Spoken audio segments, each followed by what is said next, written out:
And it is a huge responsibility that the fifth president is going to carry. That there's a level of distrust amongst the people.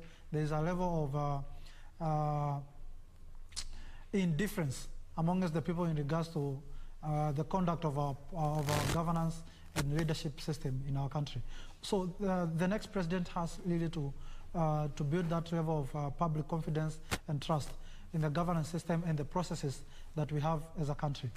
The issue that is at Supreme Court, as I also want to say, is that it's about the outcome, the process. Did it attain the Article 138 of the transparency and the free and the verifiable process that is envisaged in our Constitution? That is the big question in the Supreme Court. And I think that, and I believe that we have seasoned judges.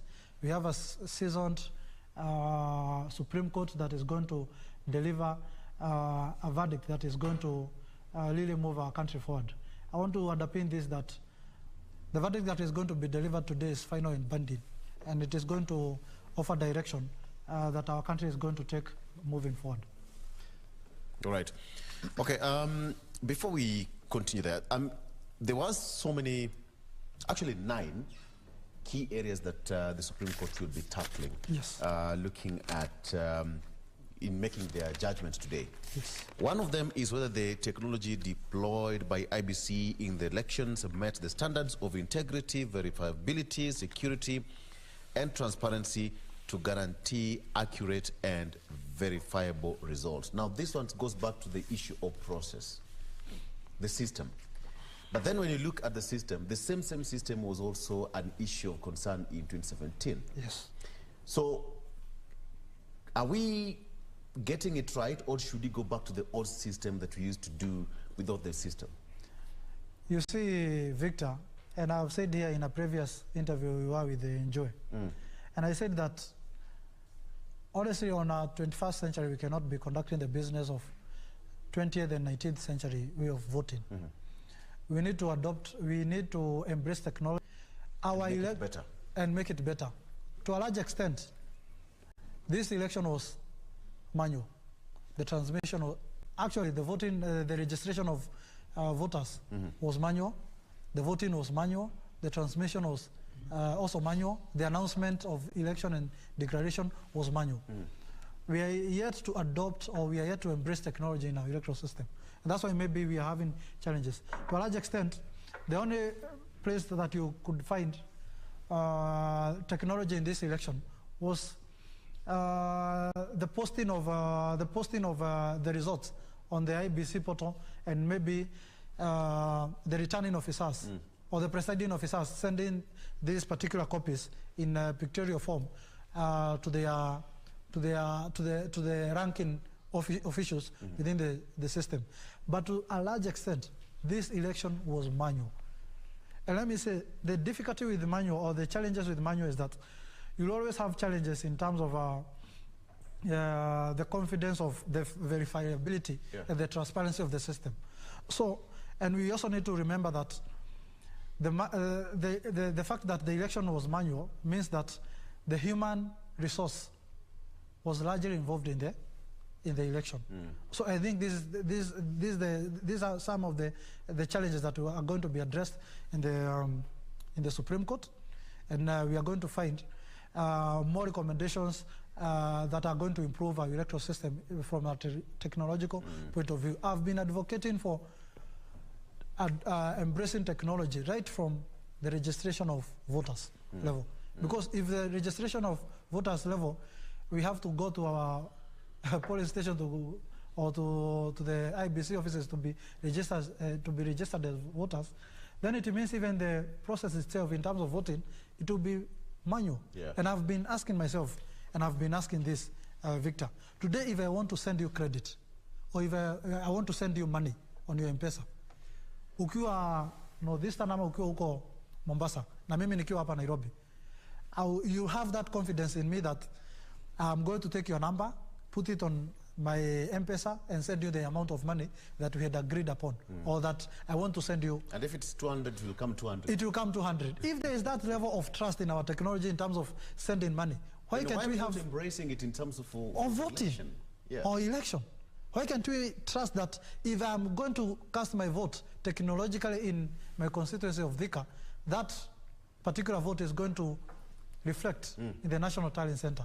That is the kind of trust, that is the kind of confidence that we need to have in technology, and that is what we should be adopting going into the future. Okay. Yes. That would be a good point to just bend. I think that would be a good point to, because it's a discussion that we've had here over and over again in terms of embracing technology and deploying, because a lot of even politicians or even guests we've had in studios usually say that, the example of M-Pesa, you know, why are we making it so complicated that at the end of the day it becomes expensive, so to speak, but then the results will be, you know, as supposed to not to be.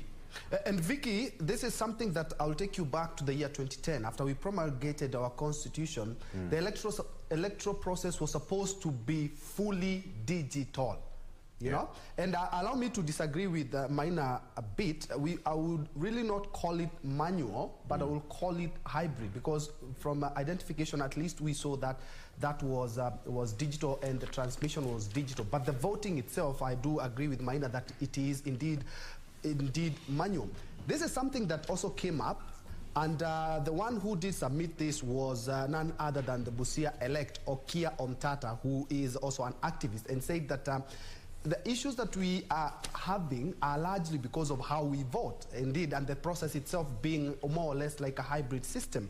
And he raised this on two issues. One, we do not have a digital footprint. So as we are following it up to know exactly the truth of where everything lied to when we did the election, there's also the question of the presidential petition. He said, if at all we had a digital election, 14 days are more than sufficient to conclude this petition. But unfortunately, we are still 10 years after we started using the new constitution. We're still doing everything manual, and this not only because of the cost, as Maina has talked about, is that we do not have any footprints that we can follow up to know exactly where we did go wrong. And allow me now to bring in a constitutional lawyer. Thanks so much indeed for making time, Gibson Gisore. We have been analyzing since when we started these elections and up to now. The digital footprint is the one that we're talking about, and you saw the submissions by Okia Mtata talking about we could have at least reduced a lot of the issues if we embraced the constitution, which envisaged that we should be only on digital platform when it comes to matters election. Thank you, Bentro, and thank you for inviting me. Indeed, today is the day. You have to say that we have to know what is it for us as Kenyans. And I say as Kenyans deliberately because people tend to assume that it's about the two people who are fighting it out in court. It's not about them. It's about Kenyans. Because at the end of the day, it's strengthening our democracy and trying to decide which way do we go from here. Remember, 2027 is around the corner. We will be politicking during this process, and we might be back to this particular quarter again. So it's important that we be able to sit it out and be able to decide which way we want our democracy to be run. So on the question you've asked is very important in that we envisaged a situation whereby we needed to have an electronic process. So at the end of the day, we did get that. As to who to blame, the question is out there. The IEBC has been pointed out, whether they delivered a credible election in terms of technology. And that's where technology was one of the big issues as submitted by Okia Omtata's petition. We did see a situation whereby we didn't have that technology being deployed in the manner in which it was anticipated to have been deployed. So we need to ask ourselves whether which way we want to go. It's very important to actually put demarcations. The technology we wanted to have is one which could be able to provide for verifiability, which is very key, and then be able to provide for security, and be able to provide for integrity, and is also able to provide transparency. To some extent, we saw something which the IEBC tried to do by displaying the uploading of Form 34 is, but that cannot be able to satisfy the test of what it is that we wanted to have. At the end of the day, you have seen what happened in court, and there were a lot of problems.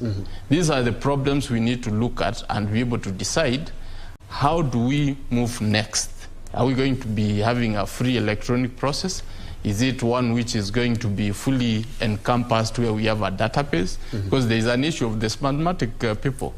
And this question did come by, I remember us discussing it, the questions which were posed to the commissioners before elections. How do you contract smartmatic people?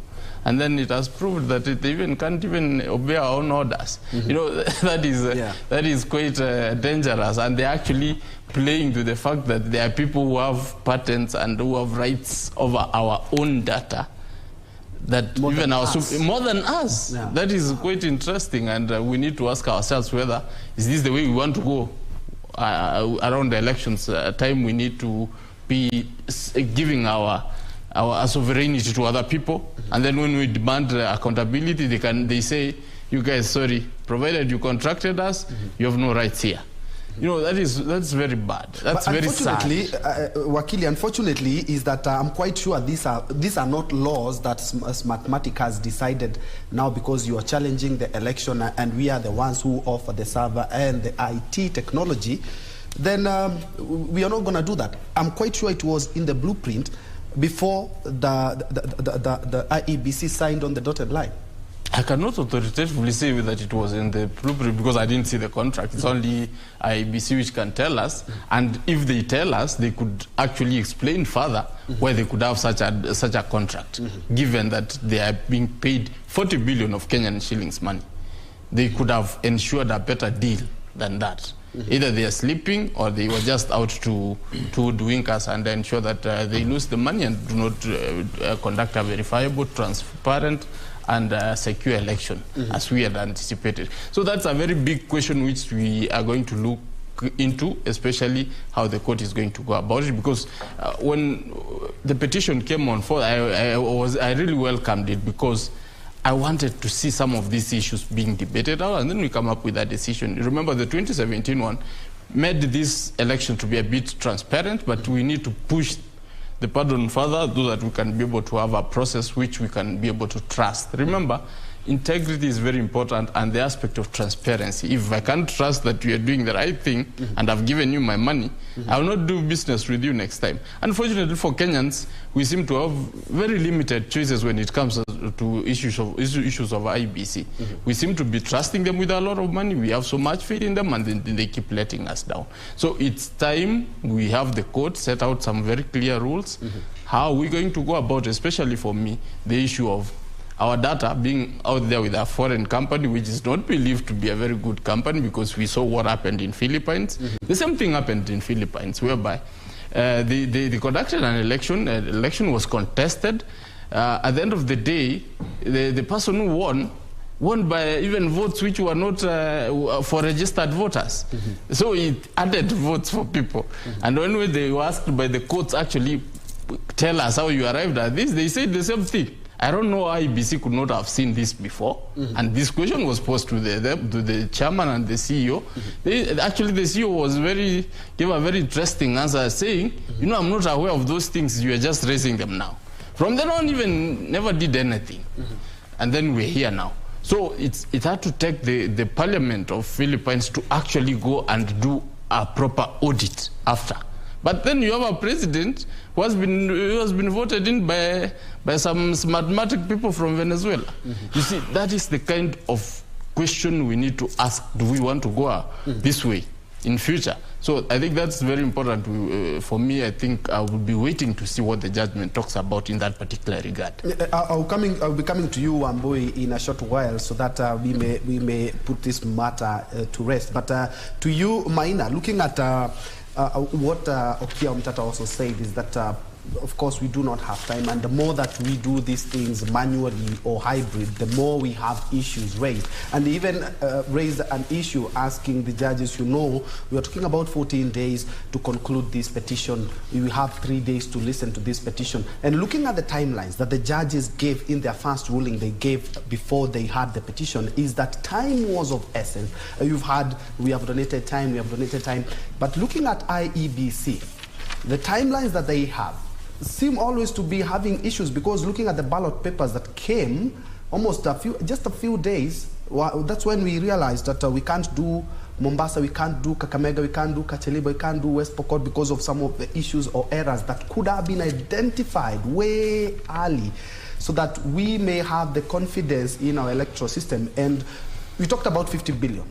And if we divide 50 in 5 years, that's about 10 billion shillings each year in matters polls. But unfortunately, we have an independent commission, which doesn't seem to be tightening up these loose ends, that we find ourselves in a company that says that, yes, but unfortunately, we cannot give you the nitty-gritties of everything that you're asking for. These are some of the errors that should have been way identified ages ago.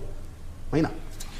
You see, Joy, the risk of engaging IEBC with a lot of litigations is that they will always have logistical challenges and maybe challenges in the process.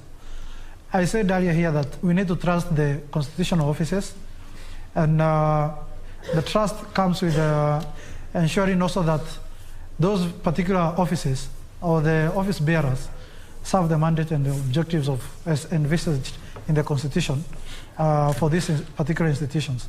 But be that as it may, you see, the reason as to I'm failing to understand some of the challenges that have been put forward in the Supreme Court by Azimio is the fact that they have been having 5 years of engagement with the political divide that defeated them in 2017.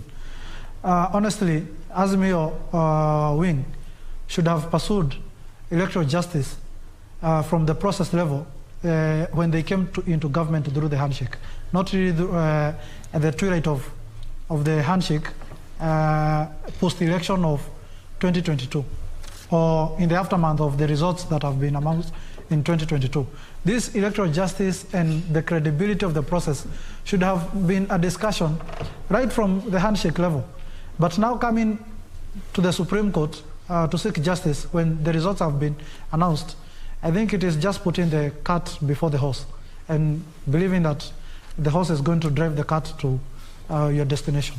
All right. From my understanding, this election was largely manual, and I've said that the voting, the compilation of the results, the announcement, the declaration has been largely manual.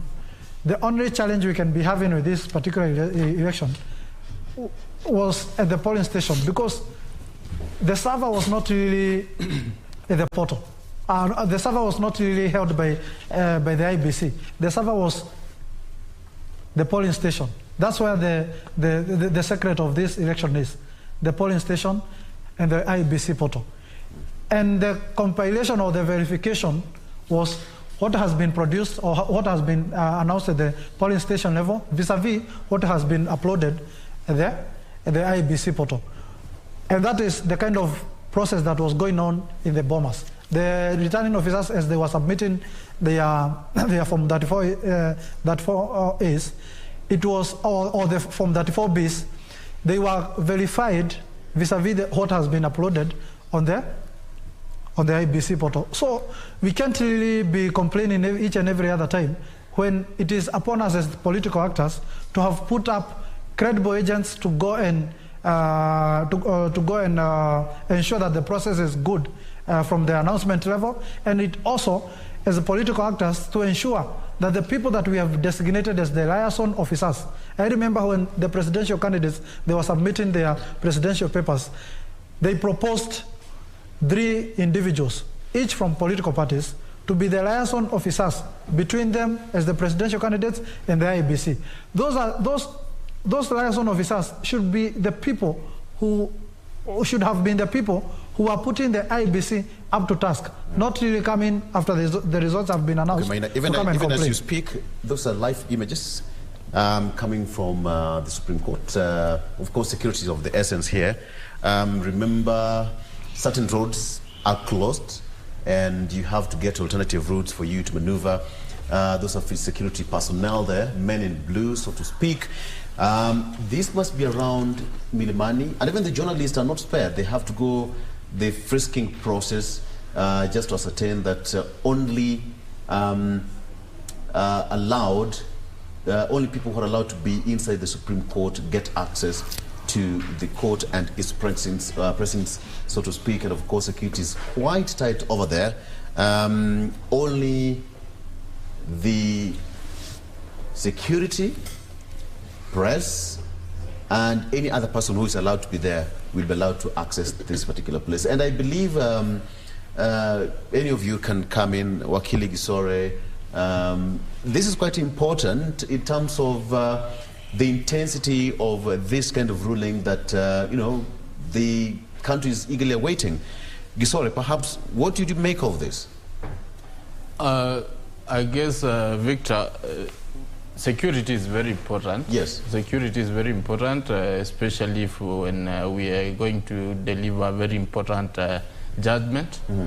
And I think it's also incumbent upon the security forces, yes, to see to it that we don't end up having a disaster, especially somebody being injured or somebody being hurt. That is why, because the decision which is likely to come is either going to go two ways. There are people who are going to feel that it didn't go their way, and there are people who are going to rejoice. So whichever way it goes, you will want to anticipate some kind of actions or reactions. That is why I think they are trying to put a barrier so that the judges also need their security to feel comfortable to give the ruling. Remember, previously this has been done from the Supreme Court, but I think because of the security around the Supreme Court, the Milimani court is a bit more secure because it's quite barricaded, and even you saw some advocates sweating it out in the chambers, because even the room they were using is right in the middle of the court premises. So the circulation of air might have been an issue. So you shouldn't blame people for sweating it out. So I think it's just because to provide enough security and to ensure that the judges are comfortable to give the ruling or the judgment, and the people out there cannot be able to. Even as you speak about the security. Gentlemen, allow me to just interject. I think we have some developing news. Is that they have given what we have been waiting for, that is the notice on the judgment, because they've talked about the Raila Amolo Odinga and 6 others petitioners and William Ruto and 10 others as respondents. Take notice that the judgment in this petition will be delivered Monday the 5th day of September, that is today at 12 noon at the Supreme Court of Kenya, Milimani Law Courts. Again, is that the Apex Court has issued what we have been waiting for, that is a notice on the judgment, because that is exactly what the CJ talked about when they convened, the last time they convened, is that they were going to give a notice to deliver the judgment. So it's going to be taking place at exactly noon, and as you've seen is that the roads are already combed off. I can tell you because I do report at the courts, and this is one of the routes that is quite busy, bearing in mind that there are so many government offices there and ministries as well. But as you can see, no vehicles whatsoever, other than 1 or 2 vehicles, maybe bringing in journalists, maybe bringing in some of the advocates in the case, but largely the roads are empty, a few people here and there, because the government has talked about, if you don't have any issue whatsoever around the Supreme Court, kindly don't get to that route. Wamboy?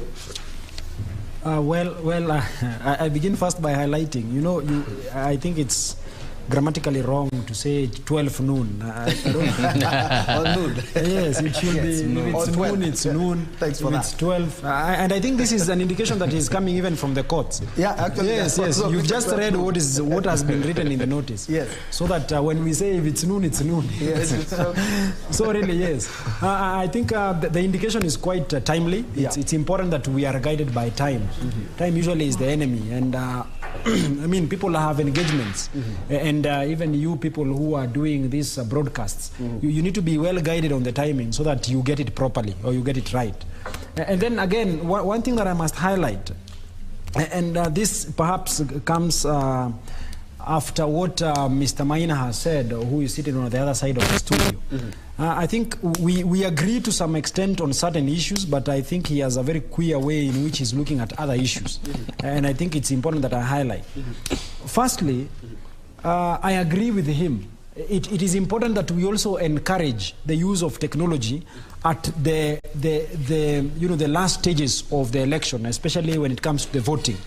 And I have argued it even elsewhere that it is important that we resolve the use of technology at the voting stage, so that we also allow people who have been incarcerated in prisons, we have our prisoners, so that they can also participate meaningfully into the elections, be it in the national elections and even in the county elections, so that you will not have to travel all the way from, if you live in Kajiado and you are a voter in Nairobi, you will not have to travel to Nairobi for you to exercise your right to voting. No, you just need to just get into a booth in Kajiado. Then from the electoral, the electronic process, you will be able to vote for your preferred candidate or even MCA in Malango Kubo ward or Mabatini ward or Ngei ward in the Mathare constituency. So I think it's important that we adopt the use of technology. But one thing that at least I think the viewers should understand and hear this is that, well, we have also adopted the use of technology in other forums, but particularly at the time of the registration of voters, we employ the use of technology. We use technology, and we've been seeing it quite often, where we register people using the electronic process. Then there is also the identification of voters, so that when you go to the polling station, and I think this formed the crux of the dispute that we had, on a day to the elections, where the Court of Appeal came out strongly and said that we can only use the manual voter register if we are convinced that you cannot be identified either through the KIMS kit, the alphanumerics have failed, then as a last resort, which you must also get a confirmation from the returning officers, that is the only stage at which we allow the use of the manual system.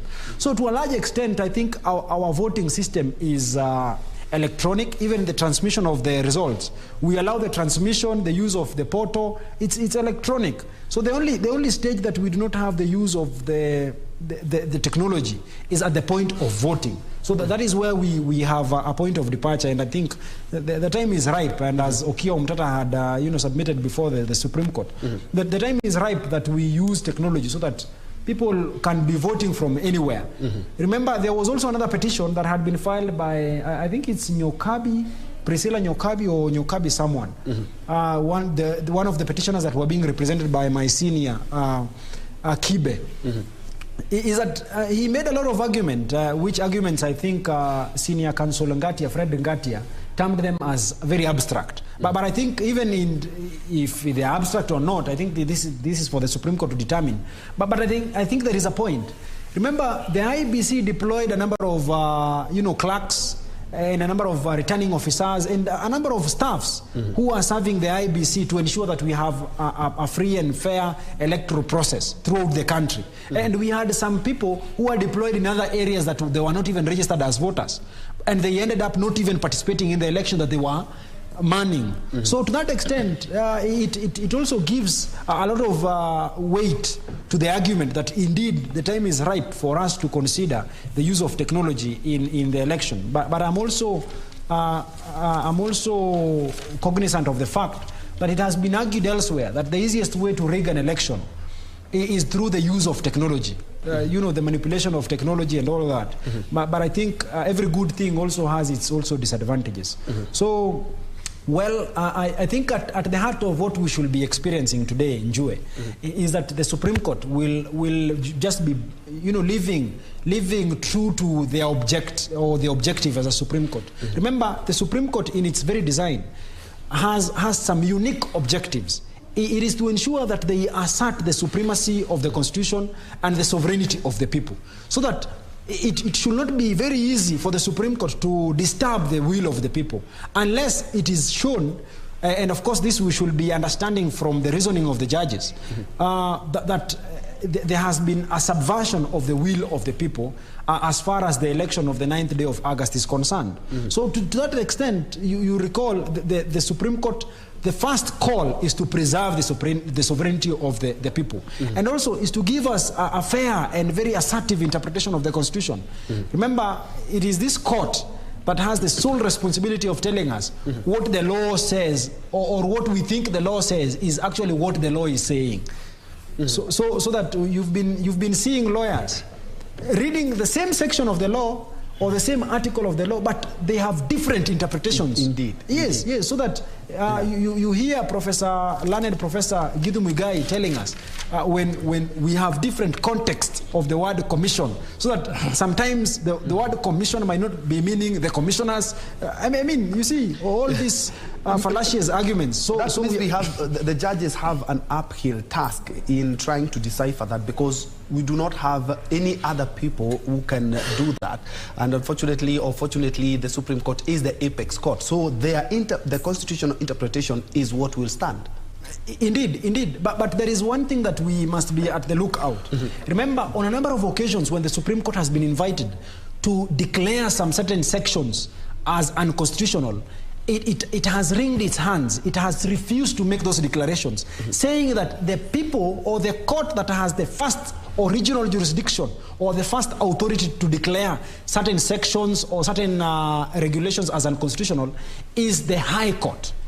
But on other cases, and I think we had a mention of this, there are other cases that the Supreme Court moved at the first instance, has declared some sections as unconstitutional. And particularly speaking, you recall at the wake of or the dawn of the new or the current constitution and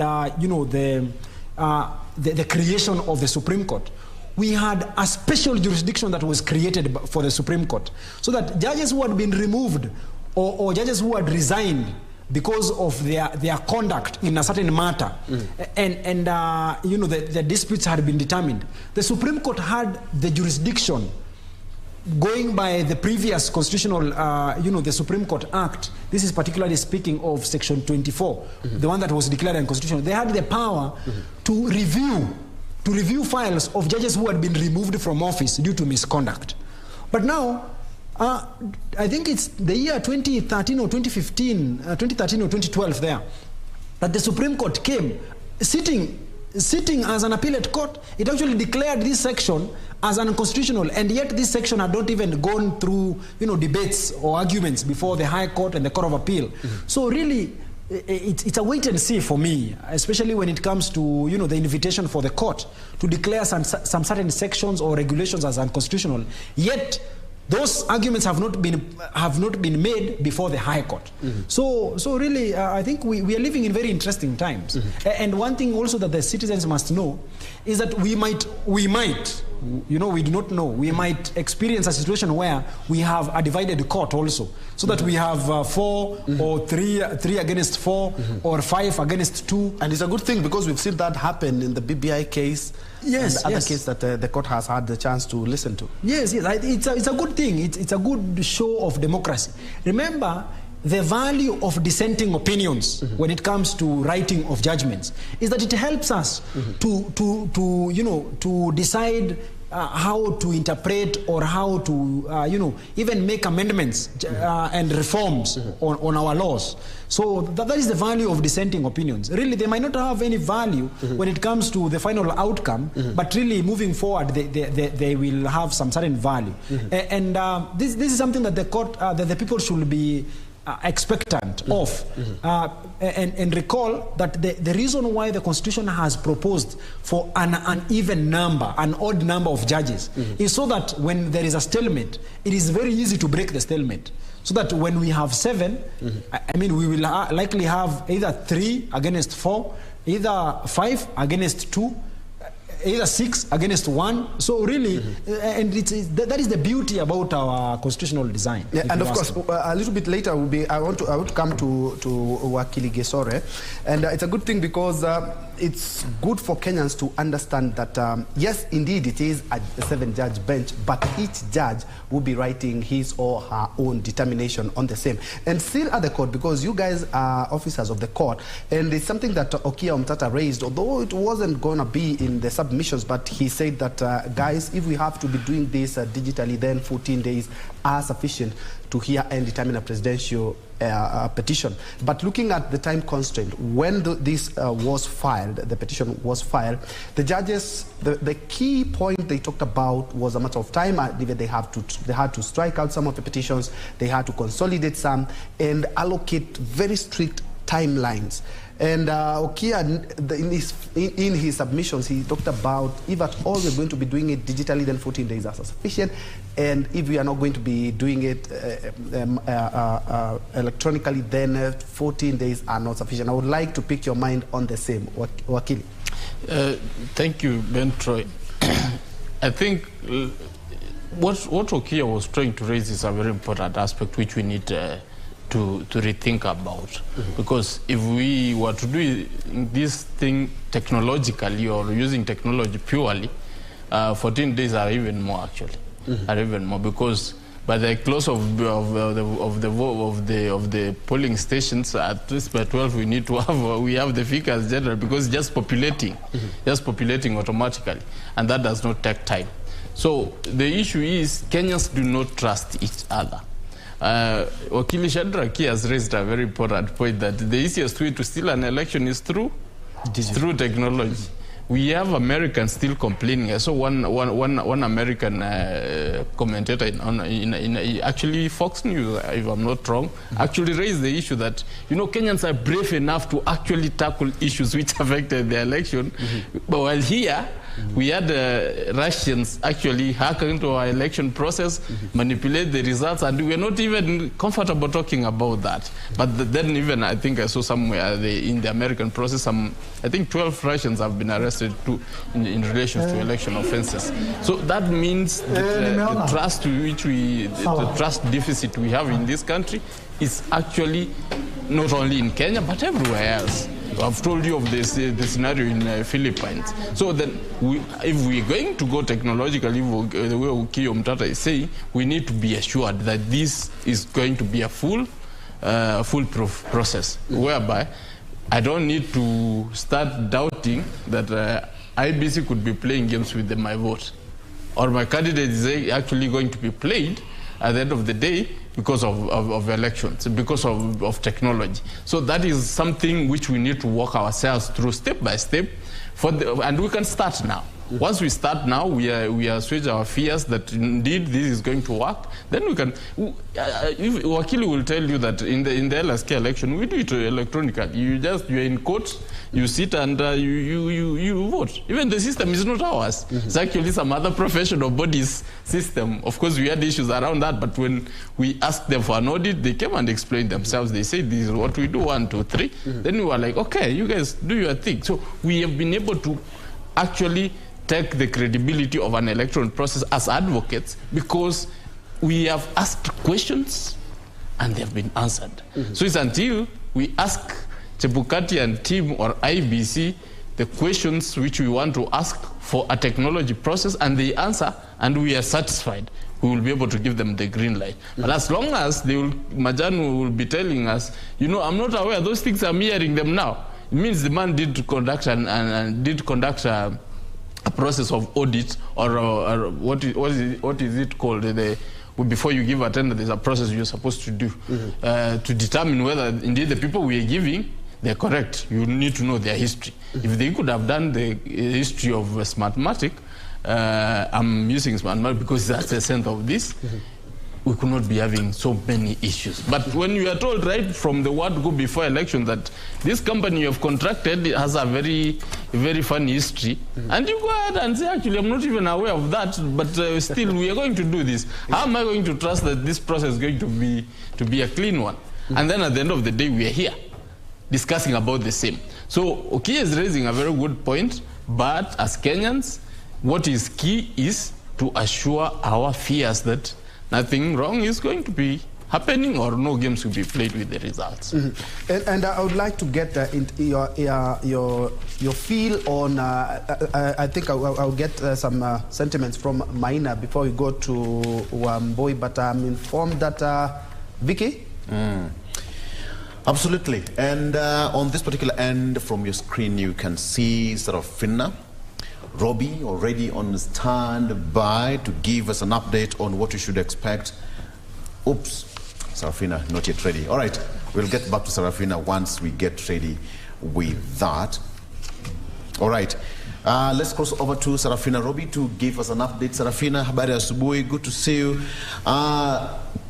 To this particular end, I know a lot is happening around the Supreme Court and it's pressing. So far, we've seen security heightened. Could you please just give us the sight and sounds from that particular area of the capital city?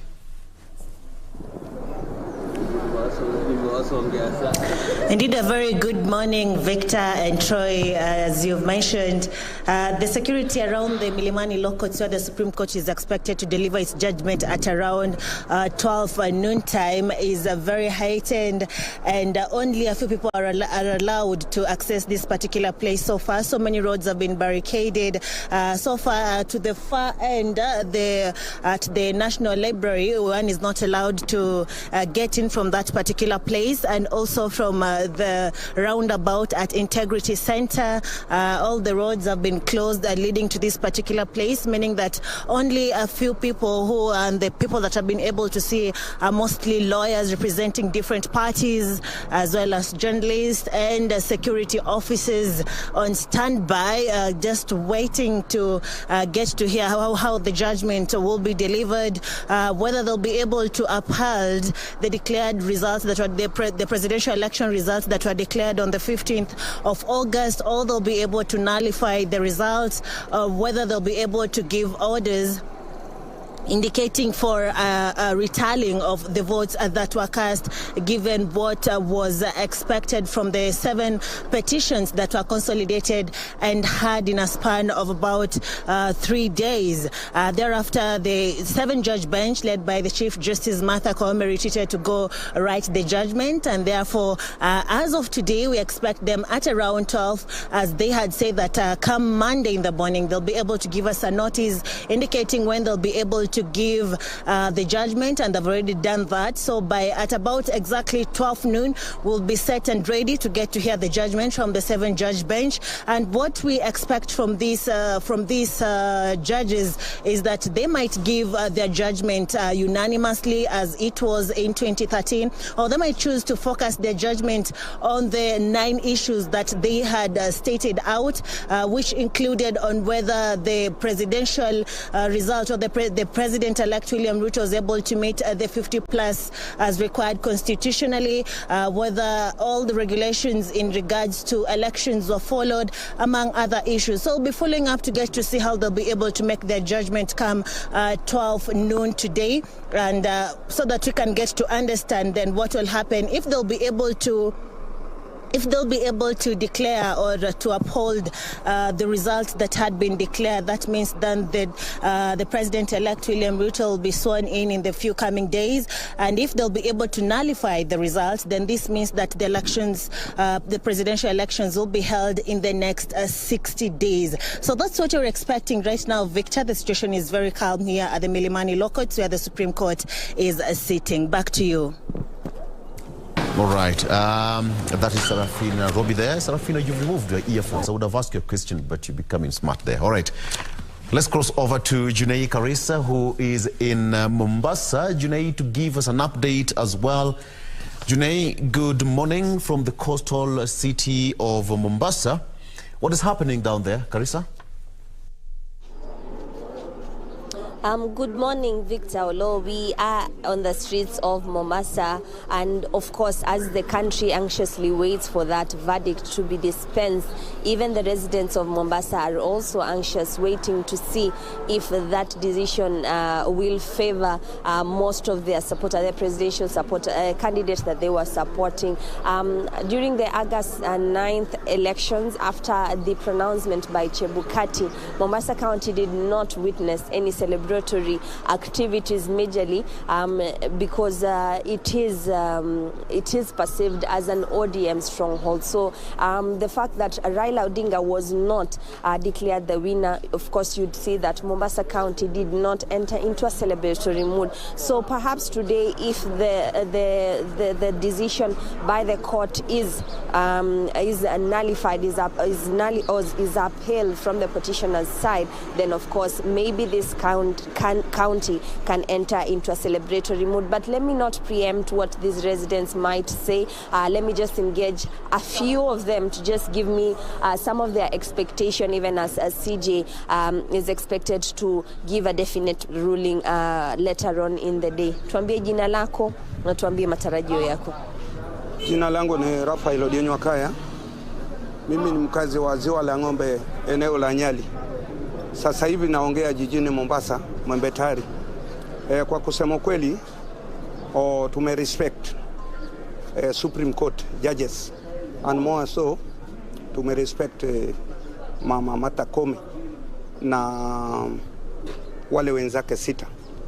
Sisi katika Mombasa tuko tayari, na our expectation ni kuwa tunataka ile kitu tunaita transparency, accountability, kumaanisha ni ukweli, kwa sababu wao katika court wanajua kila kitu na wale ni wasomi kutushinda.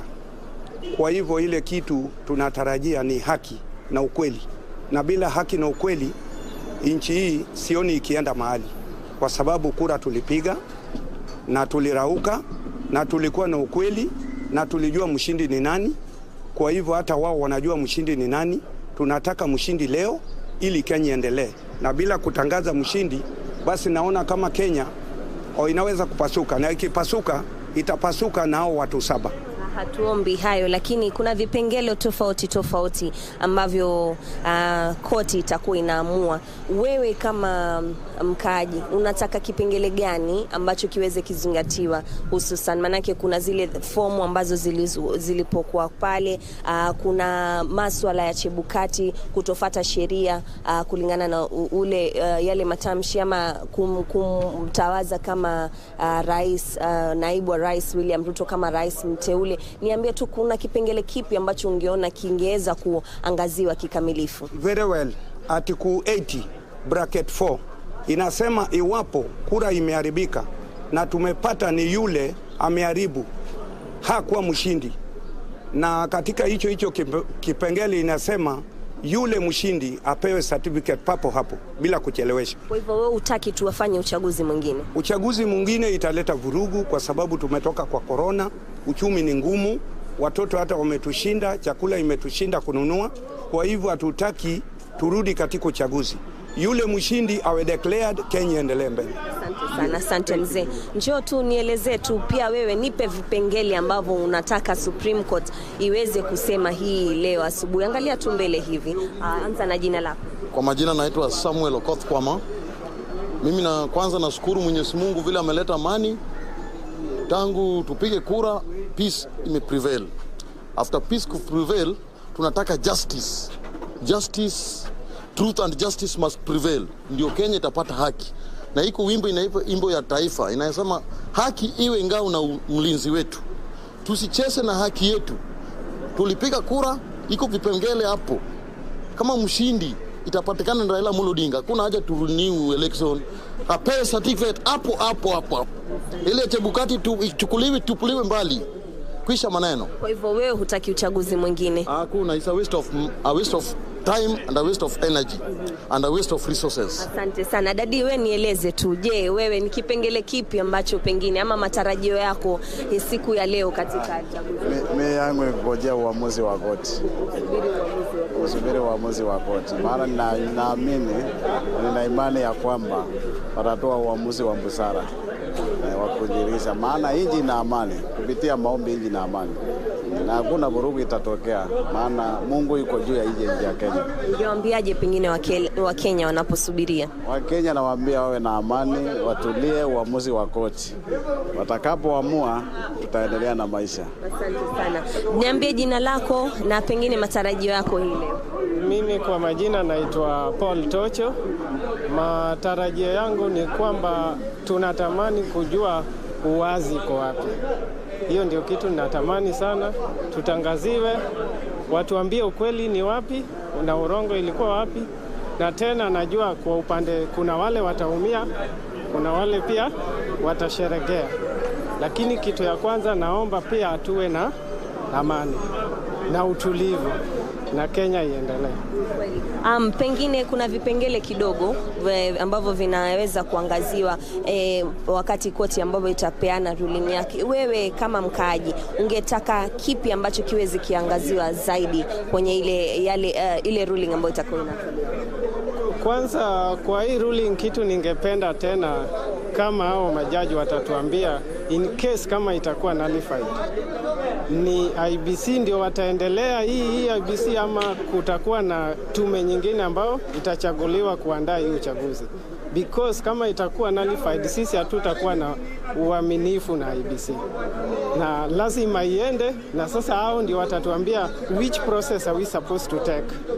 Na pengine uhamasisho wako kwa Wakenya ama wakaaji wa Mombasa wanaposubiria ruling hiyo? Hapa naona kila kitu is stand still. Naona watu wanaongojea, hata ukiangalia maduka zingine watu hawajafungua kwa sababu kila mtu anajua itafanyika saa ngapi. Hata mimi mwenyewe niko hapa na ngoja itakuwa saa ngapi ndio ifanyike. Hapo ndio najua kila kitu itakuwa imechukua nafasi yake. Asante sana. Hayo tu ni Victor Olo. Those are just some sentiments of the residents of Mombasa. It is an anxious mood, really, and of course we have not seen many business premises opening up as they would, because at 8, as soon as 8 o'clock, most businesses are usually open in Mombasa County. It is expected, some of their sentiments are expected, seeing that ODM is a major stronghold in Mombasa County. They are anxious, they are waiting for the ruling of the 7-bench judge. One thing, they are saying that they do not want a rerun. Number 2, they want the announcement and the pronouncement by the court as to who won, so that the country can move forward. Number 3 is a clarion call for peace, even as we wait. And we are following up with this day's events. Hopefully no major incidents, of course, will be reported, but the security apparatus are on high alert. So Victor Olo, I'm handing it back to you in studio as I continue having a cup of tea with the residents of Mombasa on their feel of the Supreme Court ruling. Carissa, talk of tea, I can see some 2 gentlemen taking their breakfast behind you there, making us feel so hungry in studio. But just a quick one, how is the business situation in the coastal town of Mombasa, basically, in 1 minute?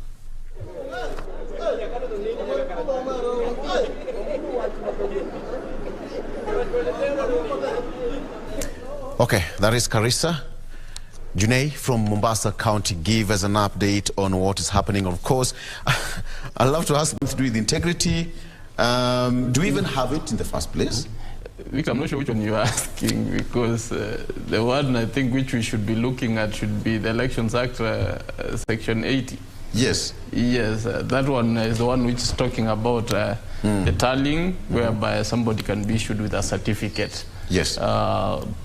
But this is a presidential election. I don't think we should be able to be talking about the Elections Act because we have a constitution which clearly demarcates what a presidential election should be, and should be able to address some of those issues.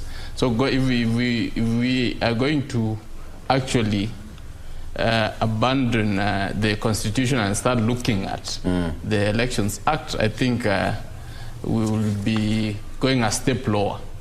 For the other elections, it's allowed, but I don't think the presidential one, we are supposed to be looking at the Elections Act. Yeah. There are some areas we can look, but not tallying, because tallying, how do you start retallying across the country? It's like conducting another election. So it's as good as nullify that one, just do another fresh election. Yes, that's, I think, the most important. Still on that, perhaps, Vicky, there's something that has been raised by one of the guys. Ignore where sometimes they are mentioning some of the laws that are not in existence, but there's something that has been raised by one of the guys that Junaid has been able to interview, and asking, yes, they're keenly following up, and we know very well it's either annulling or affirming, but they're talking about, okay, so if we are going back to the ballot, are we going back with this damaged vehicle that is IEBC? That was a pertinent question to me. I think that was a very valid question from that concerned Kenyan, because from where I stand, if this election is annulled, if we are asked to go for a rerun, then from the submissions and the petitions presented in court, the fingers were pointing at Chebukati and his commission. We have a section of the commission already saying, we're not interested in this job. This work was shortly done, and we can't take ownership of these results, and they were quite opaque. So there's a sense in which I see that these commissioners could actually not be even interested in their job, for starters. Secondly, we have Chebukati, who has been accused of a lot of things. If the election is annulled, it's on those things. Once that is actually given as a judgment of the court, then it means Chebukati is not fit to run that particular office. And the commission itself does not seem to be in a position to run this election. There's also another very important issue which we need to look at. Once Chebukati is out of the commission, we don't have a provision where we can have one of the commissioners jump to be the chairman. Or we don't have a provision in that particular nature, because the provision which provides for chairman is very specific, that the chairman has got very distinct qualification aside from the commissioners. No other commissioner can be able to fit in issues. I think for administrative purposes within the running of the IEBC we can do. But if we are going to go into an election, presidential election, there is a very distinct role which is meant for the chairman.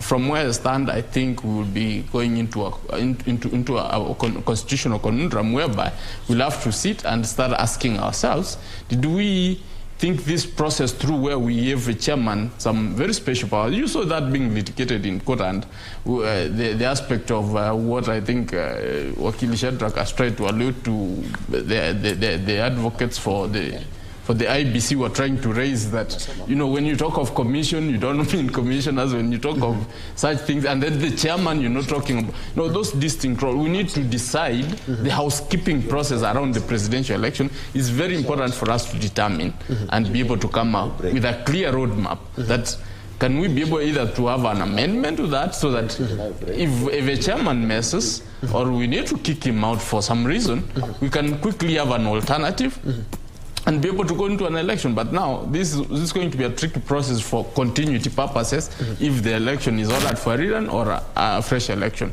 Once those things are issued, then the court should be able to tell us what is the way forward on that particular issue of the chairman, because if he's indicted or if he's found culpable, then I think we'll be in a very tight spot. Yes, and let me also get Wambui Shadrack's opinion on the same, because looking at one of the issues that has been raised, first of all, let me cross over to Victor, but Wambui, when you come back, we will try to see exactly what this guy was talking about. Remember, this is an independent commission, so exactly what happens if at all we are going back to the ballot. Let me first of all cross over to Victor on the other side of the studio. All right. Okay, and I think at this particular point, gentlemen, it's always fair to have a very short breather, and then we come back. Director, if we can have that shot of Kisumu on my screen there, we'll be crossing over to Kisumu just immediately after we take a break. But for now, it's a minute, yes, 2 minutes past 10 a.m. Let's take a quick break. When we come back, we're still going to continue with this discussion. We'll be right back.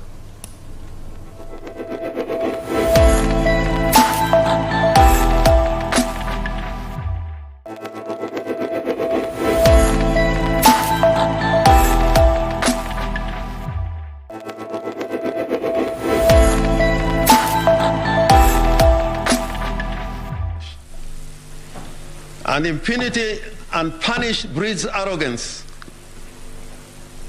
And arrogance leads to arbitrary exercise of power.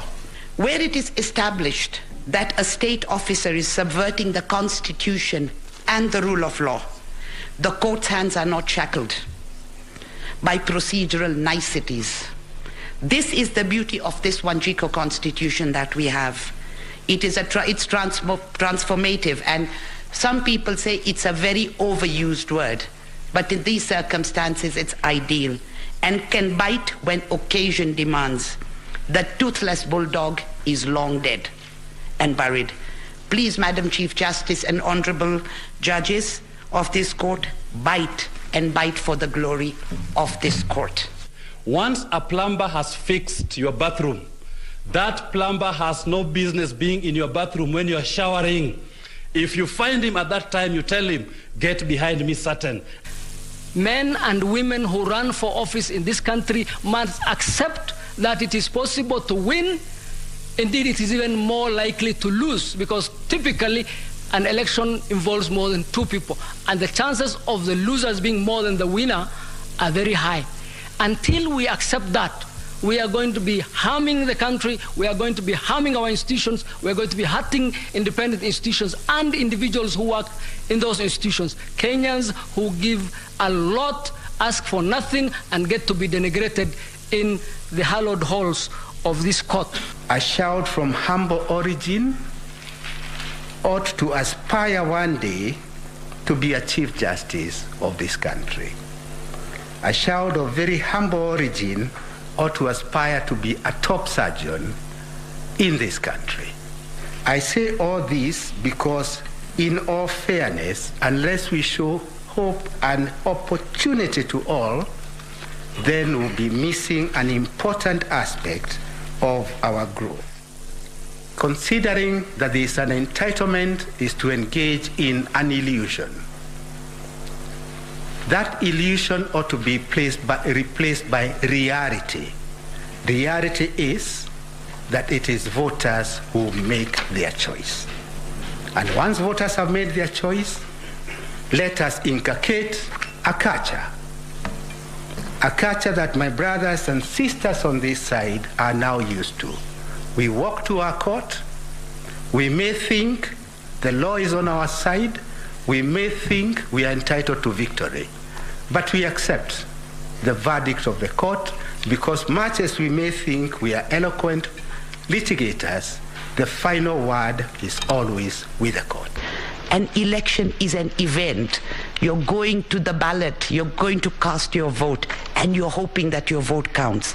We shouldn't be in a position where we hope that our votes count. We should be in a position where we know our votes count. The court appreciates very deeply in that any order has consequences, and those consequences must be consequences that can be contained in our democratic and constitutional process.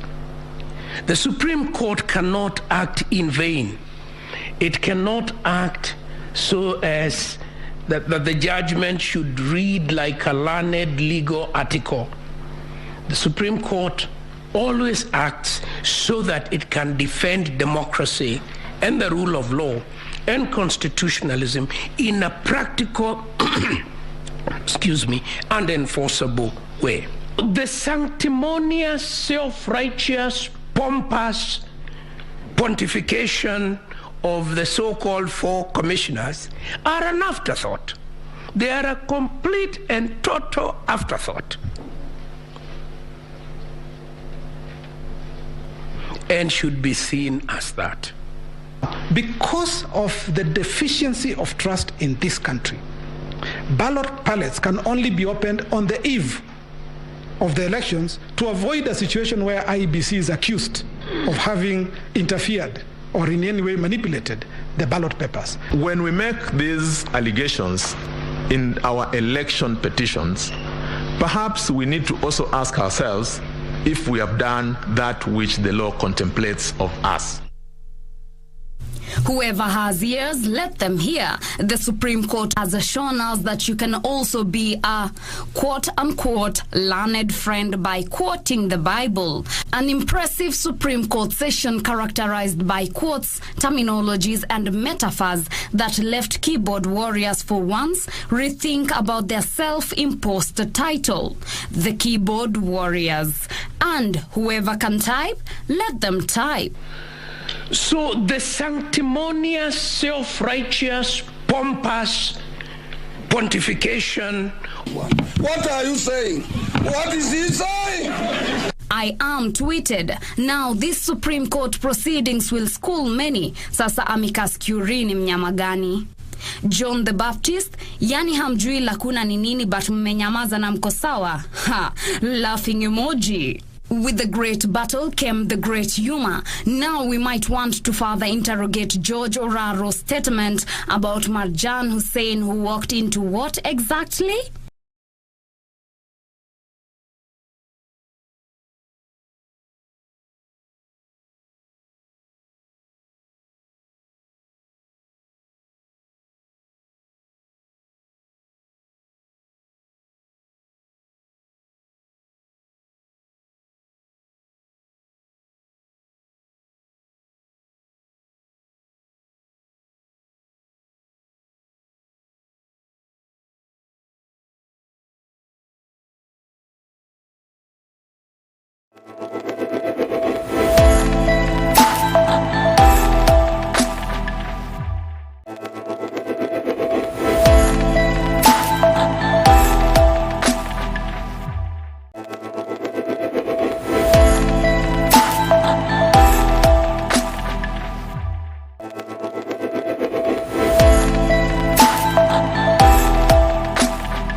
petition and some of the things that had been talked about by some of the people that one of our reporter, Junai Karisa, had been able to speak to in Mombasa. And Council, allow me to pick your mind on the same in regards to what that person said. Yes, indeed, fine, the court may affirm or annul. What happens if we annul?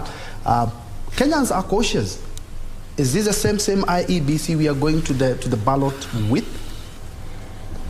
Well, Njue, I think, one of the probabilities of today's judgment is that we are going to have a repeat of the election. Now, a repeat of the election will automatically mean that we will now delegate our responsibility as Kenyans, because we will be surrendering our sovereignty back to the Commission for the purpose of the Commission conducting the election, a repeat election. Now, Kenyans should understand one thing, that the differences between the commissioners, or the the 4 commissioners and the other 3 and their chair, this is not a personal difference. So we must look beyond these arguments that are before court. The differences between these commissioners is on the interpretation of the law, their role and responsibilities, especially when it relates to the presidential elections. So that when the court finally settles the question, because Chebukati has taken the view that he is the supremo. He is the alpha and omega when it comes to the declaration, the tallying, the verification of the presidential elections. While the other commissioners have taken a different position. They say that they are not flower boys and they are not flower girls. So they need to be involved in the process of tallying, verification. That is the point of departure between the commissioners. So it is not a personal difference. Yet sitaki kukuona, apana. It is not that. So that once the court has determined that issue, then it will be water under the bridge. It will be something that has gone. So what we'll be expecting is now a commission that does not have an all-sovereign chairperson. No, we will be having a commission, number one, that recognizes the place of the other commissioners in the presidential election. So I think we'll be over and above, the dispute that we are currently facing right now. So to the viewers at home, struggling with the thought, now, will it be the same IEBC? What will happen? Yes, it will be the same IEBC. This is an independent commission. And remember, the independence of this commission, the constitutional protection that these commissioners enjoy, including Mr. Chebukati, regardless of how ill-mannered we might think he is, or some people might believe he is, he enjoys some constitutional protection that he will conduct his business in the tenure or the timeline that has been set by the Constitution. So that even tomorrow it will be your brother who will be the Chebukati that every person is actually throwing, dirt to. Will you want your brother to just, after the dirt has been thrown to him, to be, ushered out hurriedly out of the commission? No. The reason we have this protection to the judges, even the judges, some of these, our judges today are not going to fall in very good books with other individuals, because we expect a judgment that is going to please a certain divide and displease another divide. So that the people who are dissatisfied with the judgment should not have the carte blanche, should not have the authority to just, because of the judgment, to begin the process of their removal from office. No, we protect them through a constitutional protection. We give them constitutional protection so that even you, while you will have your opportunity then you will not be at a risk, of always giving popular decisions, making popular judgments, giving judgments with favor or based on fear or vindication or ill will. No, we want people who can discharge their functions without fear or favor. Indeed. And let's now first of all set aside the Supreme Court and the nine pertinent issues that were supposed to be raised, and now the judges have to base their judgment on the same. But there's something else that is closely touching on that, and as actually we're expecting in the next 4 days, we should be having the 13th Parliament, but unfortunately the President has not yet gazetted that, and IEBC has not gazetted the 12 nominated MPs and 20 senators as well. And I know, Maina, this is your comfort zone when you speak about politics. Indeed, I'm quite sure today's judgment is going to play a key role in that, based on what we have seen in the last couple of days. We have seen the Kenya Kwanza side of the political divide wooing the independent MPs, and also sneaking in and plucking some of the Azimio MPs. I would like to pick your mind on the same. Troy, it's quite unfortunate that up to this point we had to gazette the opening of the 13th Parliament. I think the President of the Republic of Kenya, His Excellency Uhuru Kenyatta, needs to discharge his constitutional duty. This is actually not a favor. It is something that is within his prerogative. He needs to gazette the day. I think from the constitutional provisions, the deadline of gazettement of this, the opening of the 13th Parliament, is on Thursday this week. But then we need to ask ourselves, if the President fails to gazette this day, or to gazette the opening of the 13th Parliament, what happens next? I think the only political reality then would be the parliamentarians who have been elected needs to head to Parliament. We cannot live under a political crisis, because that's what we risk going into if the President fails to gazette the day. Going into the future, I think once we elect people to offices, particularly at the presidential level, they need to be magnanimous. They need to stick to law, irrespective of their political desires and wishes. We have a country to serve. These parliamentarians, or when we have a dysfunctional parliament, there are so many things that are going to fall into place. What if, whatever the possibilities that are in front of the court today is that either an upholding of the election or nullification of the election. When you don't have a fully functioning parliament, we will be having a very serious political reality. Then it behoves on an objective person to ask himself, would Uhuru Kenyatta be wishing to go the ancient Roman Empire, who was called Emperor Nero, where he wanted to go into the grave with the empire altogether? Because that's what we are risking going into if the President fails to gazette the day. So I think he needs to serve his constitutional mandate. It is not a favor. It is not his political desire to gazette the 13th Parliament, but rather it is a constitutional duty that he needs to serve, that he was called to when he was elected back in 2017. But I want to say this. There is a question that you asked the two gentlemen there. We can't risk, as much as we are saying that it is not a personal relationship between the commissioners of IEBC, we must live to the political reality that is happening in IEBC. How did these 4 commissioners assume office? They assumed office after 4 commissioners who were politically interested or who were politically influenced back in 2017 assumed office. And that's how even these 4 commissioners assumed office. And that's why majority of Kenyans are not surprised that the 4 commissioners are behaving the way they are behaving. So if there is to be any nullification of this election, and which I pray, and majority of Kenyans are praying not to happen, is that we are going to get into a political crisis where the petitioner, in this case Raila Odinga and his supporters, are going to say that we are not going to go into an election where we have a chairman who is not per se favoring their cause. And that is the political crisis that Kenya is going to fall into. So I pray that the Supreme Court is wise enough and look at the common good of the nation. I think judges should not just look at the merit of a case per se, but they should also look at the common good of the nation. The common good of the nation is that we have a stability question that is going to be put to the Kenyan public once the nullification of the election is brought to them by the Supreme Court. Mm-hmm. So these are some of the questions that the Supreme Court judges need to ask themselves for the betterment of this country.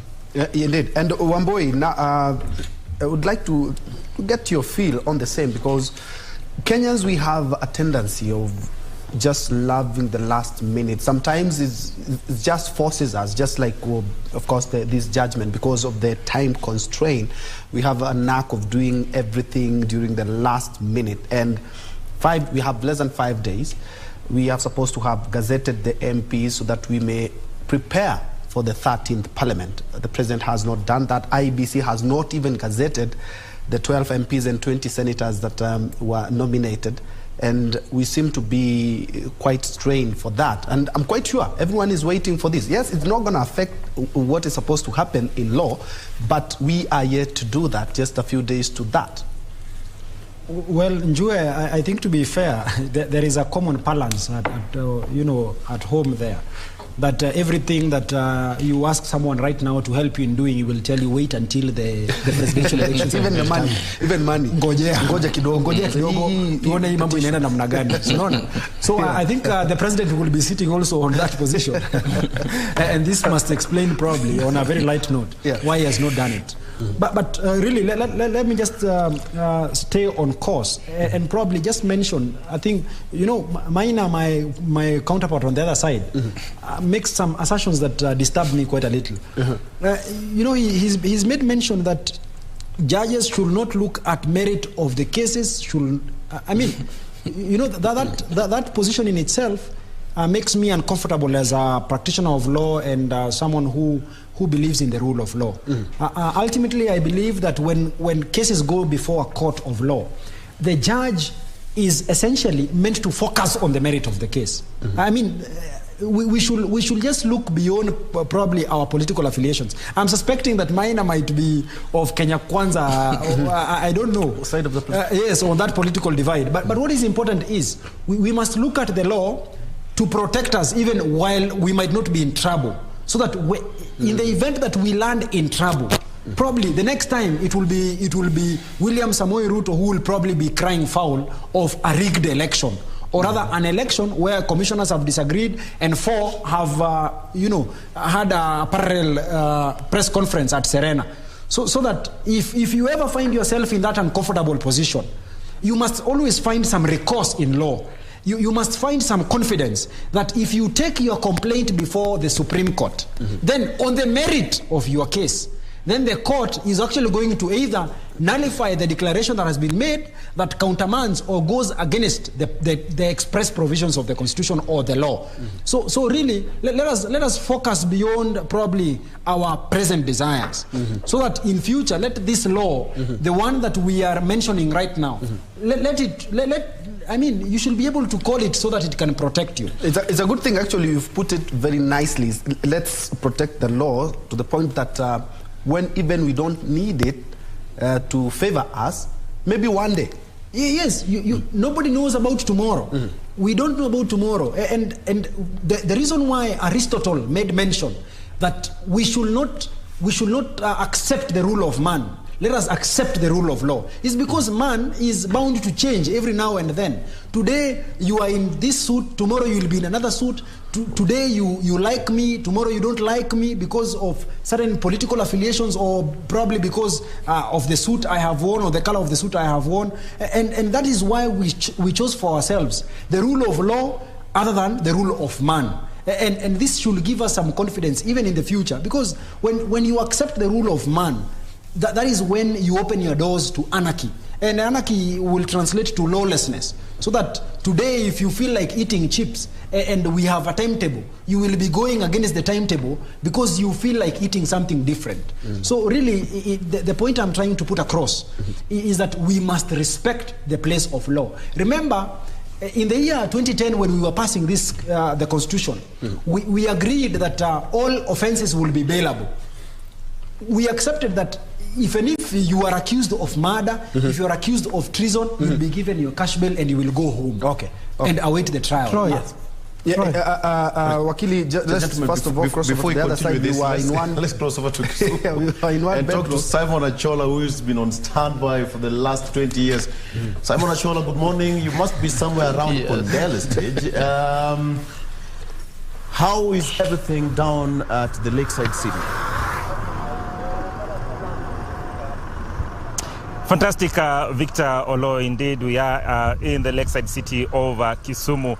And of course, we are keeping tabs on exactly what will be happening or the reaction of the locals here as, of course, we go towards midday when, of course, the Supreme Court is expected to be making that very crucial announcement that will, of course, tell Kenyans where this election will be going, whether they'll be going back to the ballot or the election of Deputy President William Ruto will actually be upheld, or whichever verdict that, of course, the Supreme Court will be giving. Nonetheless, we are here in Kondele, the exact place where things start here in Kisumu County. And, of course, many have said that this is the litmus paper of Kisumu County, and how the reaction or how people behave here usually gives a pointer of exactly what is happening across this region. And as I speak to you right now, if my colleague can actually just pan so then we get to see this place, is that we realize that everything is still calm, very calm, but of course things can actually change at any point in time given what of course will be announced, or how the locals will be behaving thereafter after the announcement. But of course, as the clock ticks towards the midday, we will be actually here to ensure that we give you details of each and every action and step of what will be happening here in Kisumu County, so then we are well abreast with what is happening in this region. My colleague Wycliffe Okech will be in Bondo. Of course, he'll also be giving us updates of exactly what is happening in Bondo. Remember, Bondo is actually the hometown of the Azimio presidential candidate Raila Amolo Odinga, who is actually one of the petitioners in the Supreme Court. So, of course, there must be some level of reaction. Either they will be expressing disappointments or accepting the verdict, or somehow. So my colleague Victor Okech, Wycliffe Okech, is actually in Bondo to ensure that he actually gives you details as in the unfold in Bondo. But coming back to Kisumu, Victor, there are a number of things that we're actually going to report, and one of them is the fact that there's been enhanced security, especially in government installations from our place of work, that is KBC. We've just seen a number of police officers actually being deployed at that particular station. We also seen a number of police officers actually being deployed to man various high-risk government installations in the city. And of course, this is in line with what is actually going to happen at around midday, just to ensure that everything is in tandem with the law, regardless of what, of course, the Supreme Court will actually be announcing. What we also know for a fact that the situation has remained relatively calm here in Kisumu County. Most of the businesses have actually opened. A number of them have not opened for obvious reasons. But Victor, what we have actually seen in a number of places is that most of them have actually opened and they're going about their businesses as usual. And we have also seen just a few minutes ago, after, of course, the announcement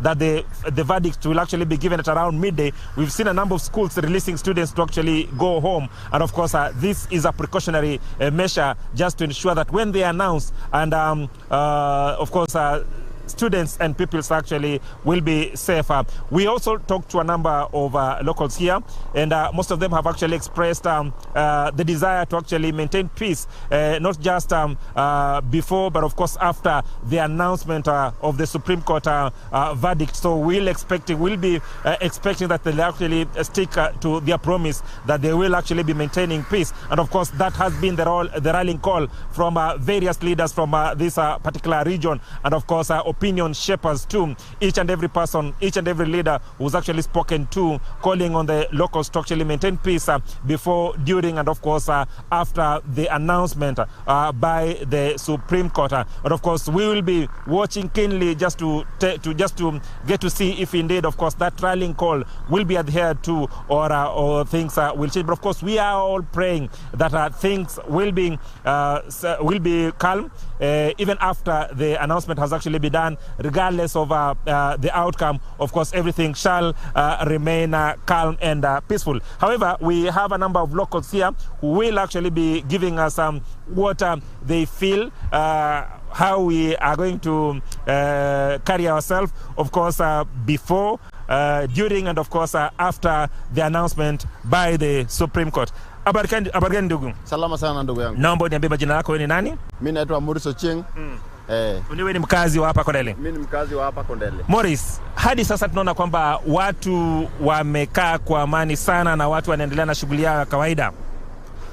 Wewe kama mkazi wa Kondele, naomba tu uniambie wito wako kwa wakazi wa eneo hili, kwa sababu tunajua hapa ndipo iwapo mambo hayaendi sawa.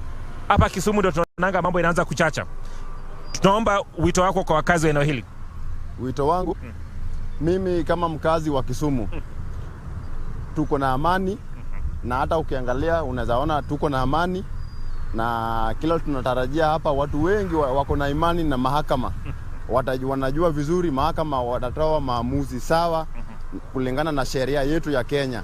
Ndio maana unaona kwa sasa watu wako na amani, watu wanafanya vitu zao polepole na hakuna vurugu yoyote hapa Kisumu. Tuko na amani. Vizuri sana Morris. Kwa wale ambao wameogopa na wako makwao na wale ambao pengine wanafikiria kwamba kunaweza kuwa na vurumai, wewe kama mkazi wa Kondele unawaambia nini? Mimi nawaambia tukue na imani na mahakama zetu, tujue ile matokeo maamuzi ya watatoa leo watatoa kulingana na sheria na kulingana na evidence walipewa. Sasa sisi kama wakazi wa Kisumu na kwa Kenya jumla, tukae na amani na tungoje hiyo matokeo. Tunajua itakuwa sawa. Ni muhimu kujua kwamba kuna washindi na washindwa katika mchuano wote. Okay. Vizuri sana Morris. Victor, of course, a very important message from one of the locals here that they have trust in the judiciary, and no doubt they believe that indeed at the end of the day judiciary will be making a very informed decision based on the fact that was actually adduced in the court of law, in the Supreme Court. So we'll have another local here who will actually give us exactly what he feels about today's ruling. Nzuri. Nataka uonekane vizuri sana, naomba utoe kofia. Nzuri sana. Naomba niambie unaitwa nani? Mimi naitwa Petition. Mimi ni mkaaji wa Kisumu hapa Kondele. Ni mtu wa pikipiki hapa, tutatarajia hapa mambo ya Supreme Court. But tunatarajia na mambo ya Supreme Court ikutolee mambo ya nini? Ikuelezee as a court ifanye nini, ikuamulie. Kwa sisi hapa Kondele ni wakaaji, tumejua mambo ya vile Kondele nakaa. Tunatarajia tu mambo ya koti yenye itaamua tu ndio sisi tutaenda nayo. Sisi mambo ya vita, mambo nini, Kondele sasa imetulia. Tunatarajia amani na tunatakia amani ifanye nini, iendelee tu hivi. Wakaaji wa Kondele tuko tu hivi. Viongozi wengi wa eneo hili, tukianza na governor, tukianza na MCA, wengi sana wamehimiza wakazi wa eneo hili watulie kabla na hata baada ya uamuzi wa koti. Wewe kama mkazi wa eneo hili unaona kwamba wakazi wa eneo hili watafuatilia mashauri ya viongozi wao? Uamuzi wa uongozi wa hapa, sisi tunatakia tu haki na tunataka tu koti ifanye nini, iangalia haki ya watu, sio waangalie vikazi wa watu. Lakini sisi tunatarajia tuone haki yetu. Tulitoka kupiga kura na tunatarajia kuona haki yetu vile nafaa. Asante sana Simiu, of course, one of the boda riders here in Kondele, of course, just telling locals that even as we await for the Supreme Court ruling, that indeed we must maintain peace and order and of course abide by the law. A very critical message, of course, Victor, that has actually been passed over and over again. However, Victor, I also just want to briefly tell you that one key issue that Professor Peter Anyang' Nyong'o has actually insisted over the years has been the fact that even when people are actually demonstrating, they must ensure that they keep off the CBD. He says that destruction of property, injuring of people, and of course any other untoward behavior works towards harming the very economy of this region. And of course he's not of that opinion, and he's repeatedly called on the locals to actually maintain peace. And even if they want to demonstrate for whatever reason, it must be done within the confines of the law. Just after, of course, the announcement of Deputy President William Ruto as the president-elect, there were a number or pockets of demonstrations here in Kondele that had actually tried to access the CBD, and of course the groups were quickly neutralized by security agents. And we're not saying that that is going to happen today. However, we are just painting a picture of exactly if someone is actually sitting at home and thinking that probably this is going to burst up if things are not announced in a manner that actually pleases the people of Kisumu County. That is not the case, because many of them have actually come out and insisted that we must abide by the law and must keep peace during and after we are done. Of course, I take you back to Victor. Last week, the U.S. Ambassador, Meg Whitman, was in Kisumu and held a meeting with Governor Nyang' Nyong'o and security agencies there in Kisumu. And there was a travel advisory which was issued against people traveling to Kisumu and even U.S. citizens working in Kisumu. How do you think, and how did this message sink down with the residents there and even the government himself? The travel advisories that were actually issued back, the governor and of course leaders from this region have actually consistently lashed out at those travel advisories. However, they have maintained that there's need for actually to ensure that peace is maintained in this region. So that is very much in order. However, they say that this remains a very peaceful region, and it must be looked in terms of being a peaceful region and not looked in the precincts of course, what the travel advisories have actually been put out there by the U.S. government and other European nations. Simon Ashola, thank you so much from Kisumu. Please just stand by just in case of anything, and kindly let us know what will happen from the lakeside of Kisumu. All right. Ben Troy, before I hand it over to you, I think it's now time to exit the stage and give it to Regina, who will also sit on this seat to take this discussion to the next level. But for me, it's a good morning. Ben Troy, you can take it over. Thank you so much, Victor. And I'll begin exactly where Victor and Achola were having a conversation in terms of the travel advisory. And gentlemen, I would like you to dig into this, because it's not the first time that we are having these advisories. And the good thing is that as Kenyans, we've always maintained peace during, not always actually, talking about the last two election cycles, this and the last one, we were largely peaceful. And something that always comes up when you talk about Kenya and anything big from Kenya is that if Kenya sneezes, the whole region gets that cold. And I remember, Wakili, you talked about how US had even mentioned Kenya when you talk about the electoral process. What precedent or the jurisprudence that we have in the Kenya, in our country, what can you say in relations to the decisions that we make that not only affect us, affect the region, and maybe a good example or whatever example to the rest of the world? Thank you, Pentry. That's a very good question, because Kenya is a big brother, as a matter of speaking, in the region, and by region we mean Africa, and sometimes to the world, because what happens here is really of keen interest for the Western countries, because one, they have a lot of interests around here. The U.S. has the embassy. The U.S. embassy is it should be the largest in Africa. They have a lot of contingent around the logistical issues they deal around the region. It's coordinated from Nairobi. So if Nairobi is catching a cold, then the U.S.'s interests and the region will be affected. Same to the Western world. That is one.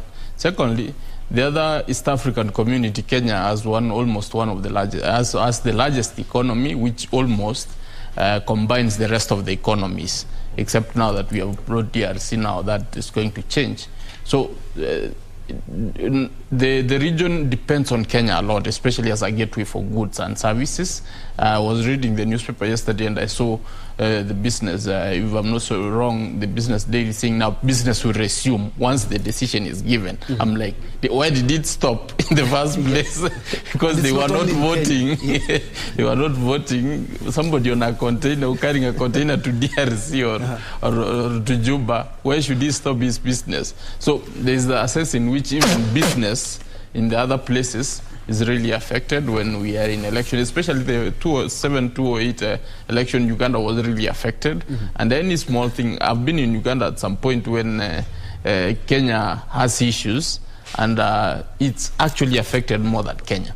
So that means that it's something which they have to hold with bated breath, that, you know, let's hope it goes well so that we continue with our business. So that aspect is what it is that we are looking at. The US is a Kenyan friend, and it's important that whatever affects them affects us. So when they see something affect them and they don't have the courage to walk through it the way we have, courtesy of our constitution, I think that is something commendable. Remember, their constitution is very old.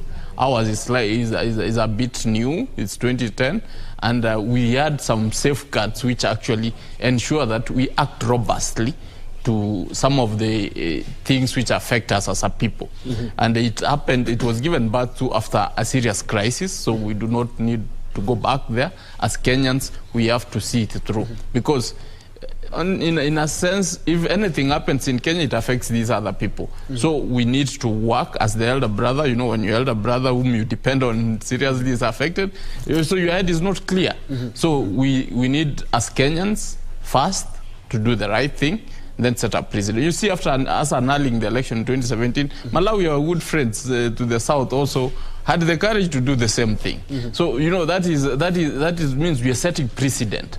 There was a communication, a silent communication from the East African community, people saying, begging Kenyans that please do a fair and verifiable election, because we are also looking at you, so that we can also be able to task our people to do the same. Because there's a way, if we do it right, the other people will be behooved to also do it right. So that is I think, something we need to look at. Yes, and I would also want to pick your mind, Wamboi Shadrach, as well on that, because at the end of the day, you are officers of the court as well. What precedent does that our decisions set? Because in 2017, the world was watching, and after that historic decision, Kenyans, even the countries that were not watching, were like, we need to watch how Kenya conducts itself. And as Gesori has talked about, is that even Malawi, and not only that, Kenya's example, the decision, the bold decision by the Apex Court, is being watched keenly, not only by our East African brothers, but by the rest of the world. Well, Ben, I mean, to be very fair to ourselves, we have always proved to be a first amongst equals. And this, in a sense, should be, I mean, this is a conclusion you should arrive at when you reflect on the history of you know, the governance of this country. Now, remember, if you look at our neighbors, we are probably one of the countries that basks in a lot of glory as far as the respect for the rule of law is concerned. If you visit just our neighbors here, the Ugandans, they have been a subject of so many coups. And in any event, if you're to look at even the current presidency of Yoweri Kaguta Museveni, he actually assumed this reins of power after a coup was conducted, and then subsequently there has been, you know, lip gloss service on their democracy. There has been some intimation that they actually participate in democratic elections. Well, we might, I mean, some people might have a different thought on that as a conclusion. And again, if you go back to our neighbors here in Tanzania, what the Chebukati says is, you know, the final declaration is not up for challenge in any court. In any event, our brothers in yes, Tanzania. Our brothers in Tanzania, the Chebukati, once the Chebukati says something, it is a done deal. You cannot question that before any court of law. Yeah, it's cast in stone. So really, when you look at us, we have proved, you know, and this is after the independence. Since we got our independence through you know, blood and sweat, we have ensured that we respect our constitutional democracy. In any event, the little attempts that have been there to have a coup probably has been through, you know, the infidelity when it comes to the implementation of our laws, so that we have had regimes that have ascended to power, but through constitutional means, but you know, during by use of processes that are not as the ones that have been anticipated in our constitution. So when you want to look at Kenya, Kenya becomes unique when it is compared to her neighbors. Many countries in this continent have been a subject of so many coups. People who have refused to yield power, people who have always participated in violence and war. You know, go to Gabon, go to Congo, DRC, Congo. We have so many examples. I mean, Africa is just with replete of examples. So that when you want to look at Kenya, you want to look at Kenya from an American point of view.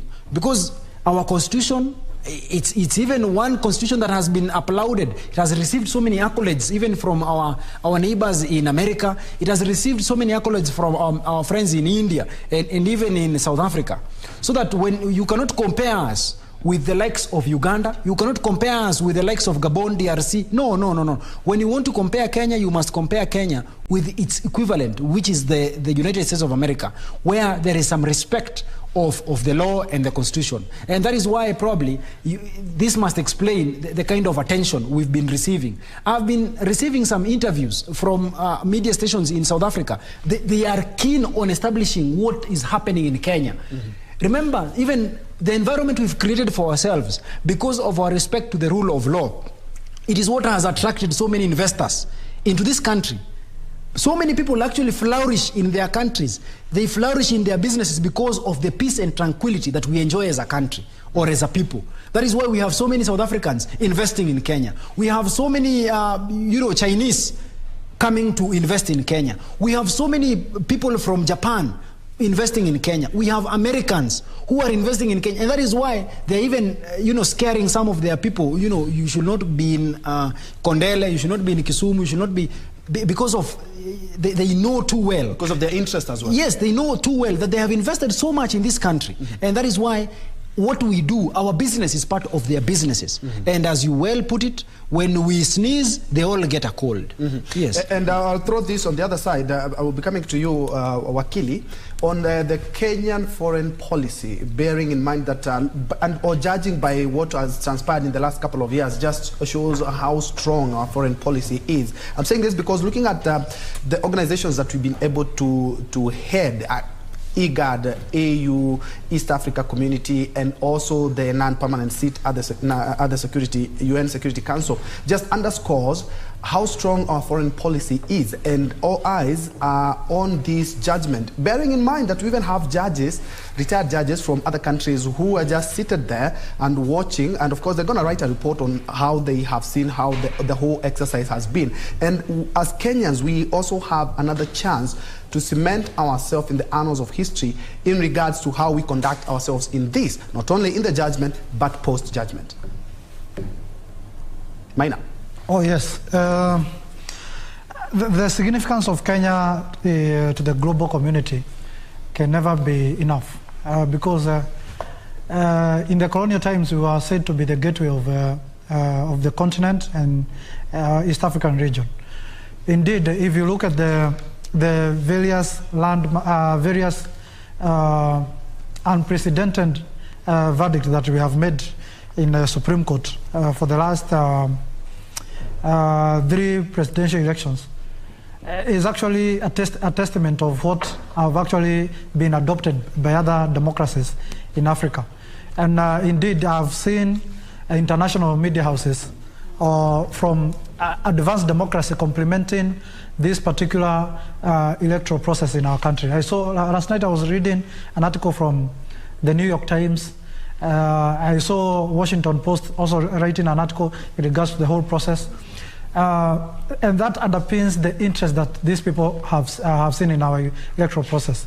That actually shows that our democracy has really grown. I saw them actually comparing the insurrection of 2020 on Capitol in the U.S. Capitol, where there was the conservatives trying to dispute the elections through the unorthodox means. And they were comparing the experience then with how Kenya is handling its electoral outcomes. That is in 2017 and also 2022. That is the kind of maturity that Kenya has come into. And I must say that our constitution has really helped us in actually getting this global respect, and also the regional respect from our peers in the region. And that is the kind of direction we should take as a country. Even in terms of the economy, we need to take the direction that our democracy has taken, where we have diversity in terms of the products that come from our country, and also how we govern our commercial sector, so that vibrancy can be realized, and we can be able to have the strength that comes with the vibrancy of the economy. Where we are heading to, my brother Troy, is that there might be a unification of the East African region in some years to come. In fact, the drafting of the constitution of the East African Federation is underway. I think it was supposed to be out by 2023. So if as a country we get it right, how we govern ourselves and how we conduct our commercial sector, then it means even when we unify as a region, we are going to be having an upper hand in that unification in regards to offering leadership at the governance level and also at the economic level. And that's where we should head as a country. The Kenyan foreign policy is as vibrant. Remember, we have a concrete foreign policy that is documented. I think it is one of its kind in the African continent. And I think even as the next president comes, we can only improve on that foreign policy or make it even better, so that as a country we can have a country that is respected at the global level in terms of offering direction from the sectors of security, peace, and also the economic level. Because as of now, we are seen to be a regional superpower, but continentally and globally, we are still identified as a developing nation. How do we move from that status of a developing nation to a continental superpower and a global partner with the developed nation? It's by having a vibrant economy.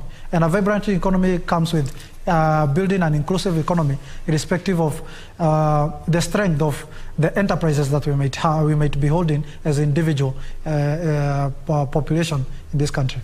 Indeed. Thank you so much, Maina Karobia, for your time and your insight. We have been here with you since we began this broadcast 7 minutes to 7, and of course that is quite impressive. Thank you so much for your insight. That has been Maina Karobia, who is a governance and leadership expert, and has been actually assisting us in putting things into perspective as we wait the big judgment. We are just an hour shy of that judgment, and the Apex Court did send earlier this morning, notice on that, and said that at exactly noon is when they will be giving us that judgment. And now we have new energy, new strength, and we are also trying to get that gender parity. And we are now joined by Regina Manyara. Good morning, Ray.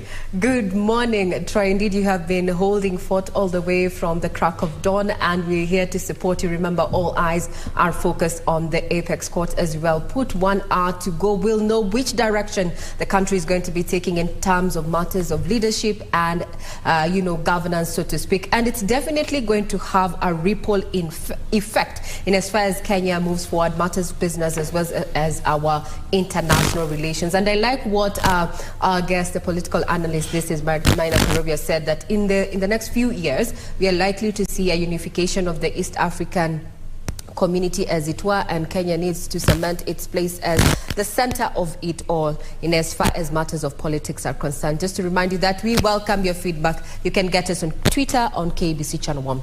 Now, as all eyes are focused on the Supreme Court and its decision that is yet to be made in the next 1 hour, let's take you down to Dagoretti, where our reporter Beatrice Getonye is covering, the CBC classroom, so to speak, with Cabinet Secretary there, Professor George Magoha. Good morning, Gatonye. How are you?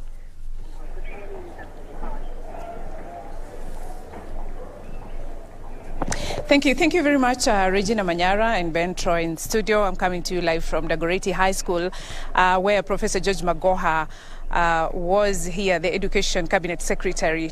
He was here to open 2 classrooms. As we all know, the CBC transition is happening next year, and grade 6 learners are expected to join junior secondary. And the CS has been busy running up and down, ensuring that the classrooms that had not been built are actually being built. And he says by Friday, the 20,000 classrooms will be ready, both in public and private schools, ready for learners come next year. He says the next government that will be coming in will find all systems go in terms of the CBC transition. And he says, as we know, in a few hours, the country is awaiting the Supreme Court verdict. CS Magoha says, however the outcome goes, or whatever the decision will be, he doesn't see it affecting the school calendar. And he further says that in case the political players decide to extend their time, there will be more consultation on how the education sector will continue operating.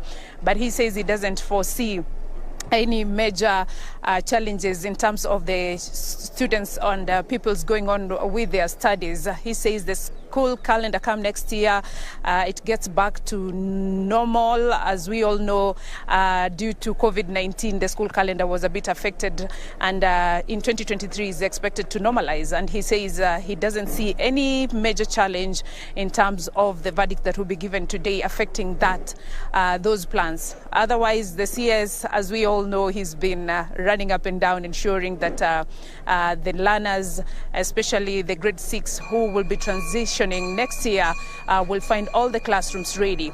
Here at Dagoretti High School, the students are going on with their studies. They are in class, and as you can see behind me, it's their break time. I think they're going for a cup of tea, and with the Supreme Court verdict being awaited, the schools are going on and the studies are going on. And earlier on, we were at a secondary school just here in Dagoretti, and the students are in class, calm and studying.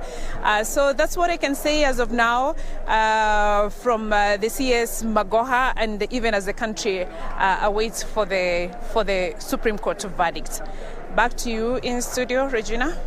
Yes, thank you very much, Gatonya, for that update in regard to where we are when we talk about transiting into the CBC, that is a competency-based curriculum, their way of learning. What we know is that the tests that are going to be rolled down under CBC will entail a balance between formative and summative assessment. So in layman term, it means that students have technically already sat for the school-based assessment in grade 4 and 5 and are now sitting the last batch of tests ahead of the December national examinations. Now, the end of primary education national assessment will be administered by the Kenya National Examination Council at the end of grade 6 with a total weight of only 40%.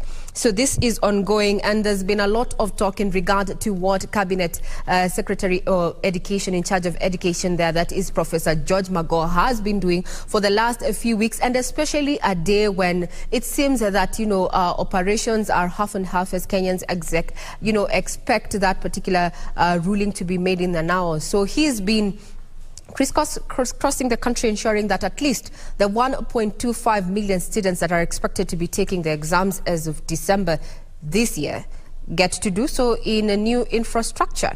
Well, we'll be speaking that as we continue just looking at what we expect ahead of the Apex Court ruling that is set for noon this afternoon. Now, O'Brien, take it away, just to give us a quick summation of what key issues the 7 judges are going to be looking at this afternoon, or rather have been looking at. Well, thank you, Regina Manyara. Actually, in the morning, we looked at the 9 issues that were presented before the Apex Court that they are supposed to use to determine their judgment. And of course, we went through them, quite lengthy. Last week, we saw the presentation by various legal counsels representing Azimio Kwanza, Kenya Kwanza and Azimio la Umoja.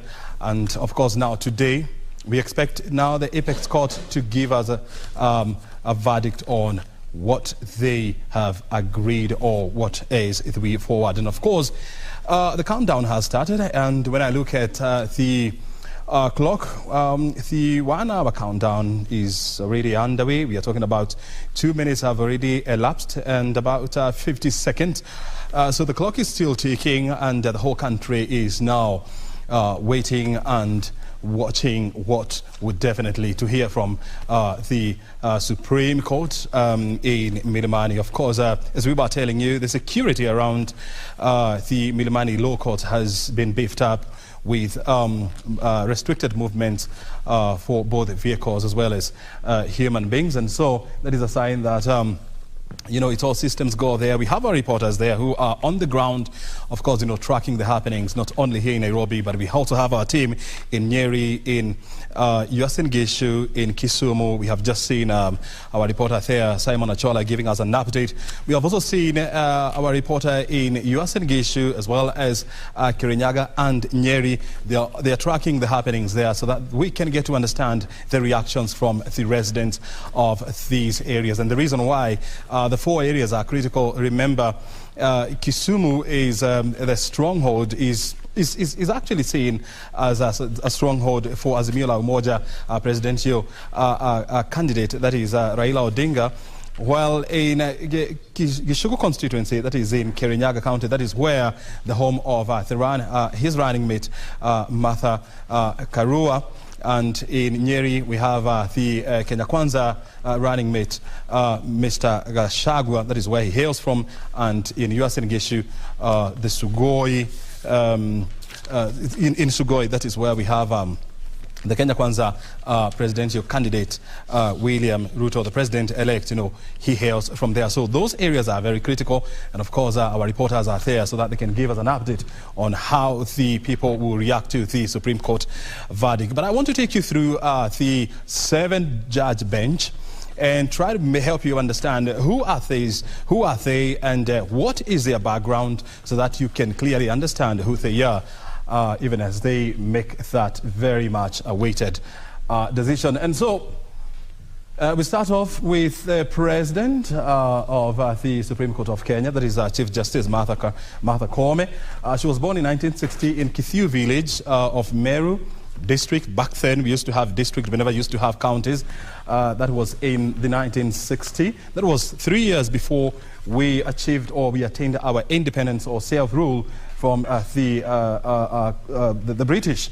And so in 1986, that is about, he graduated with a Bachelor's of Law from the University of Nairobi, and in 1987, he was admitted to the bar to be an advocate of the High Court after going through the Kenya School of Law, which is mandatory for any lawyer practicing in Kenya. And in 2010, she graduated with a Master's of Laws in Public International Law from the University of London. And why this day is very critical, remember, this is the day that Kenya promulgated its constitution, and she was a member, or she played a critical role in ensuring that this constitution was delivered in 2010. In 1988, she began her legal career as an associate of Madenge and Mushemi advocates here in Nairobi.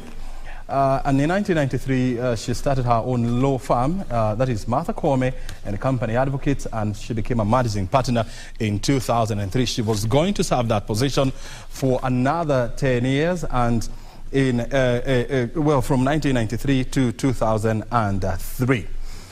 So in 1996, she served as a council member of the Law Society of Kenya. She's one of the people who is credited with bringing the vibrancy of the Law Society of Kenya, with, among others, Gitobu Imanyara and other people, who are critical in shaping the legal fraternity in this country. And she partnered with many other people, including the senior counsel, Paul Moite, who we just saw the other day. And so she has quite a big profile there. And she has also served as a chairperson of the Federation of Women Lawyers, FEDA, where she was important. Before you continue giving us, the bios of the 7 judges there, just to point to some of the pictures of what is happening at the Supreme Court. We see various councils have already started, arriving at the Milimani. Those are just live pictures that are coming to you there. Well, as you can see, we are less than 1 hour away from the delivery of that judgment. We have tried to just do a preempt. What are we likely to see? And from our eminent panel that we have in our studio is that there are only 2 ways that this could go.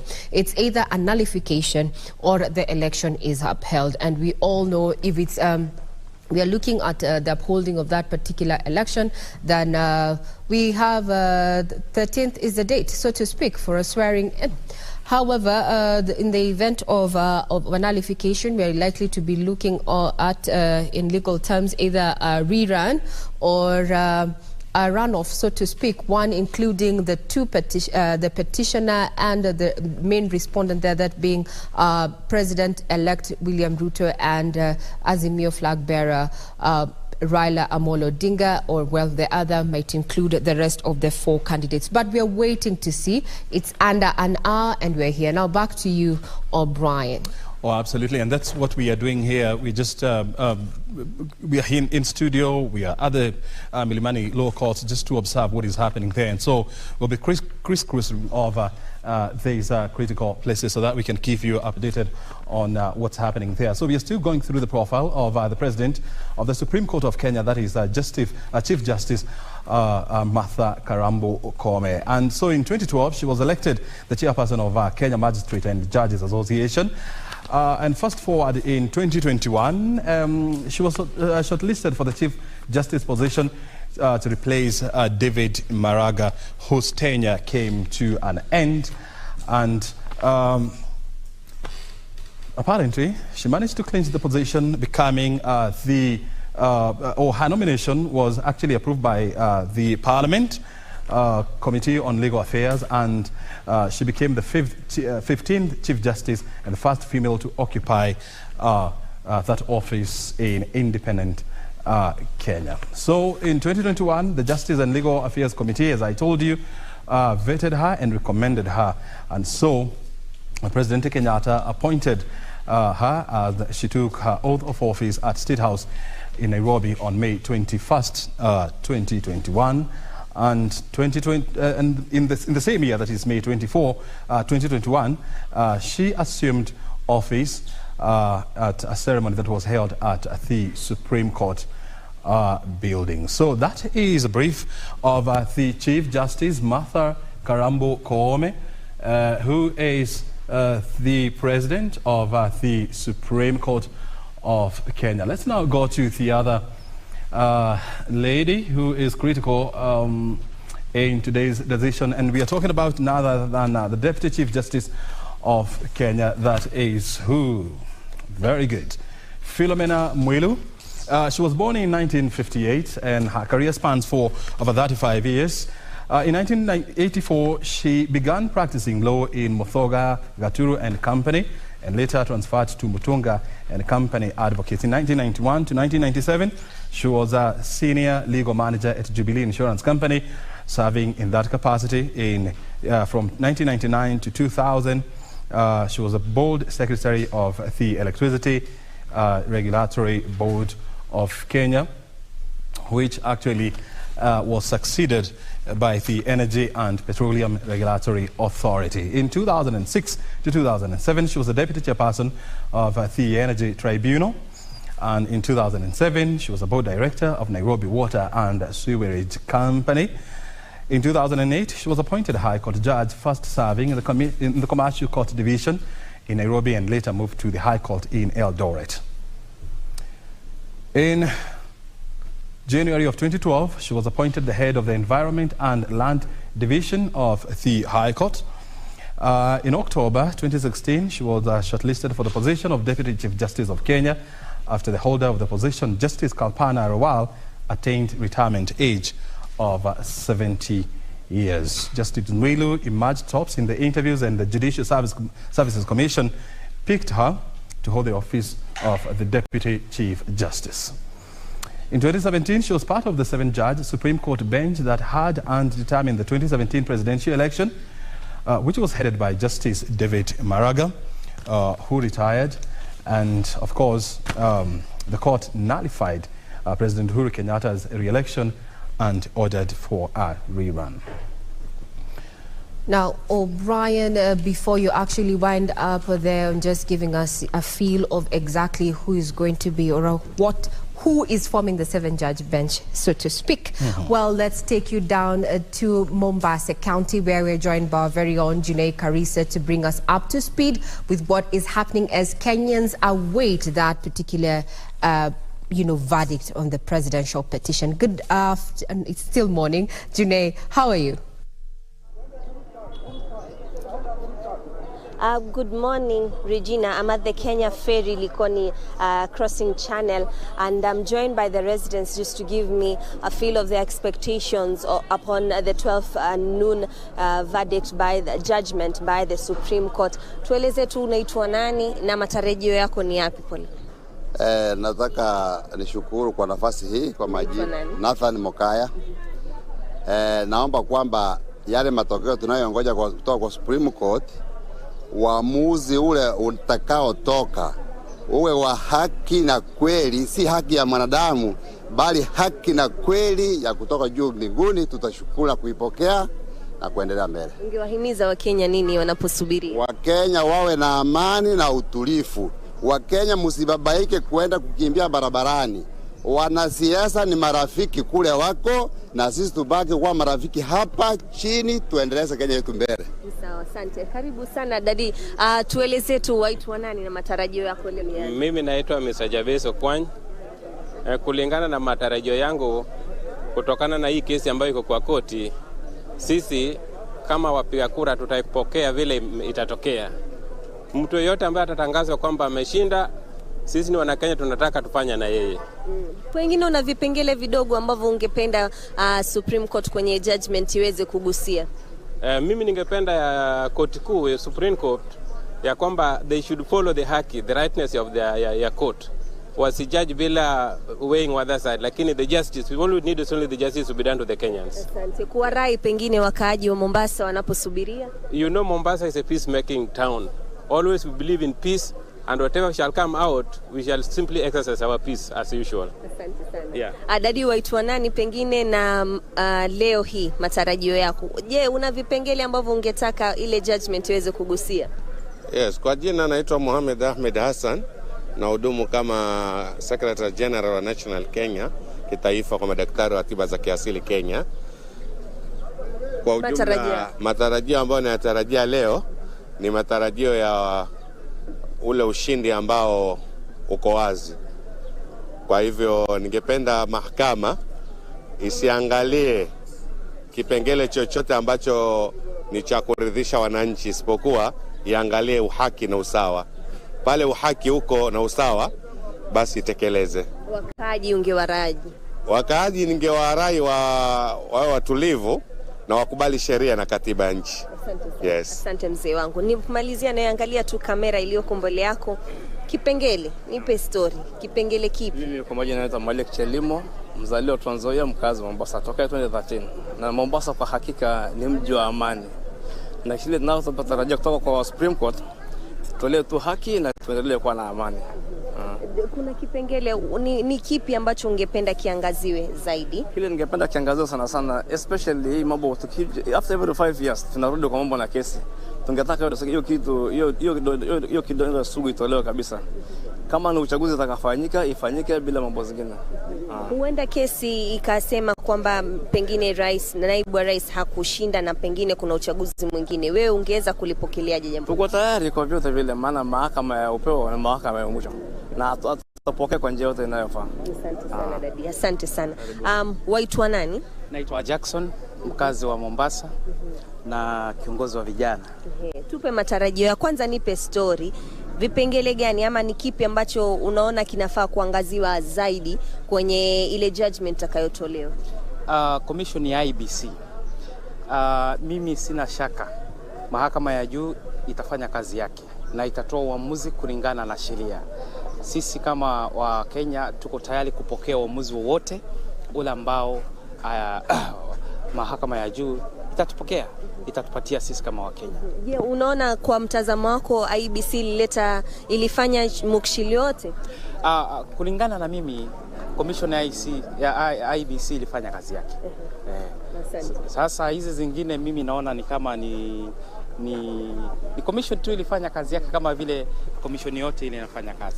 Ndurusu wa mwisho, dadi waitwa nani? Na kuona na mzigo kweli, pole kwa kuchoka, jua ni kali kweli. Naomba uangalie kamera tu iliyoko mbele yako. Waitwa nani na leo watarajia vipi mambo na Supreme Court?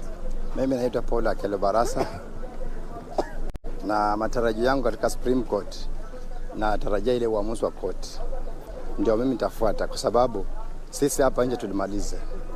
Imebaki mambo ya court.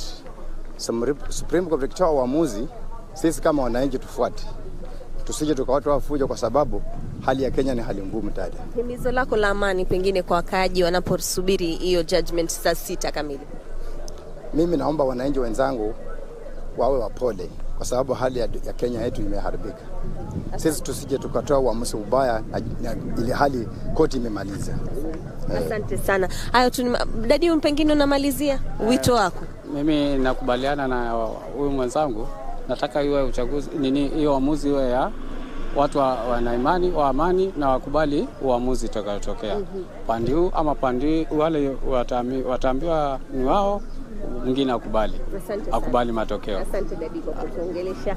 Hayo tu ni matamshi tu ya wakaaji wa hapa katika county ya Mombasa. Their clarion call still remains peace for most of the residents of Mombasa. So we have been just walking over, just getting a feel of how the business community is looking like here in Mombasa County. Most businesses have opened, give it like 80% of the businesses in Mombasa have reopened and are waiting, of course, how the day unfolds when it comes to that verdict. And life is as normal as it can be. The normalcy here is being experienced as normal as it can be, and they're just waiting, and hopefully that most of the judgment that will be delivered will be in their favor. This is a cosmopolitan town. It has been perceived as an ODM stronghold. However, we have seen that the peace has been maintained since the August 9th general election results were relayed, and we are expecting that even after today's ruling, the same peace will be upheld. So back to you in studio, Regina, as I continue to have a chit chat with the residents of Mombasa.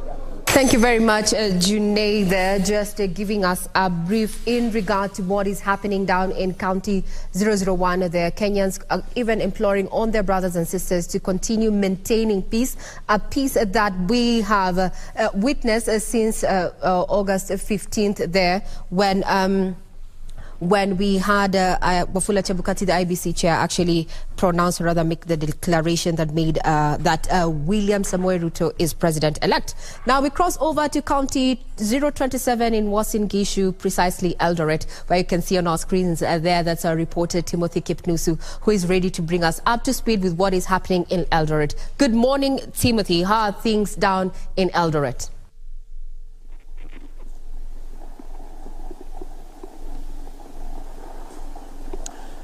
A very good morning to you, Regina Manyara, there at the Broadcasting House. Yes, indeed, I'm coming to you live from Uasin Gishu County.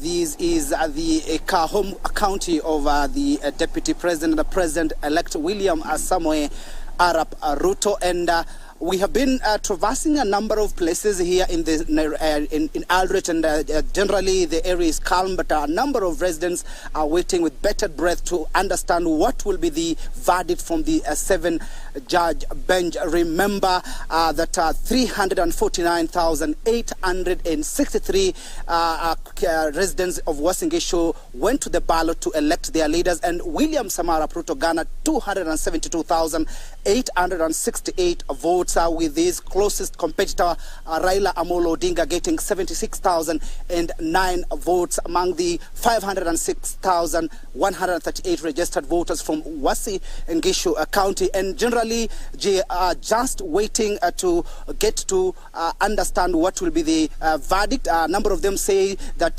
whatever the judgment that will be given by the IEBC, they will really welcome and continue with their lives, as this is a time when economy, they're crying about the economy, the cost of living, and they want leaders to get to their office and start working. And joining me is the Catholic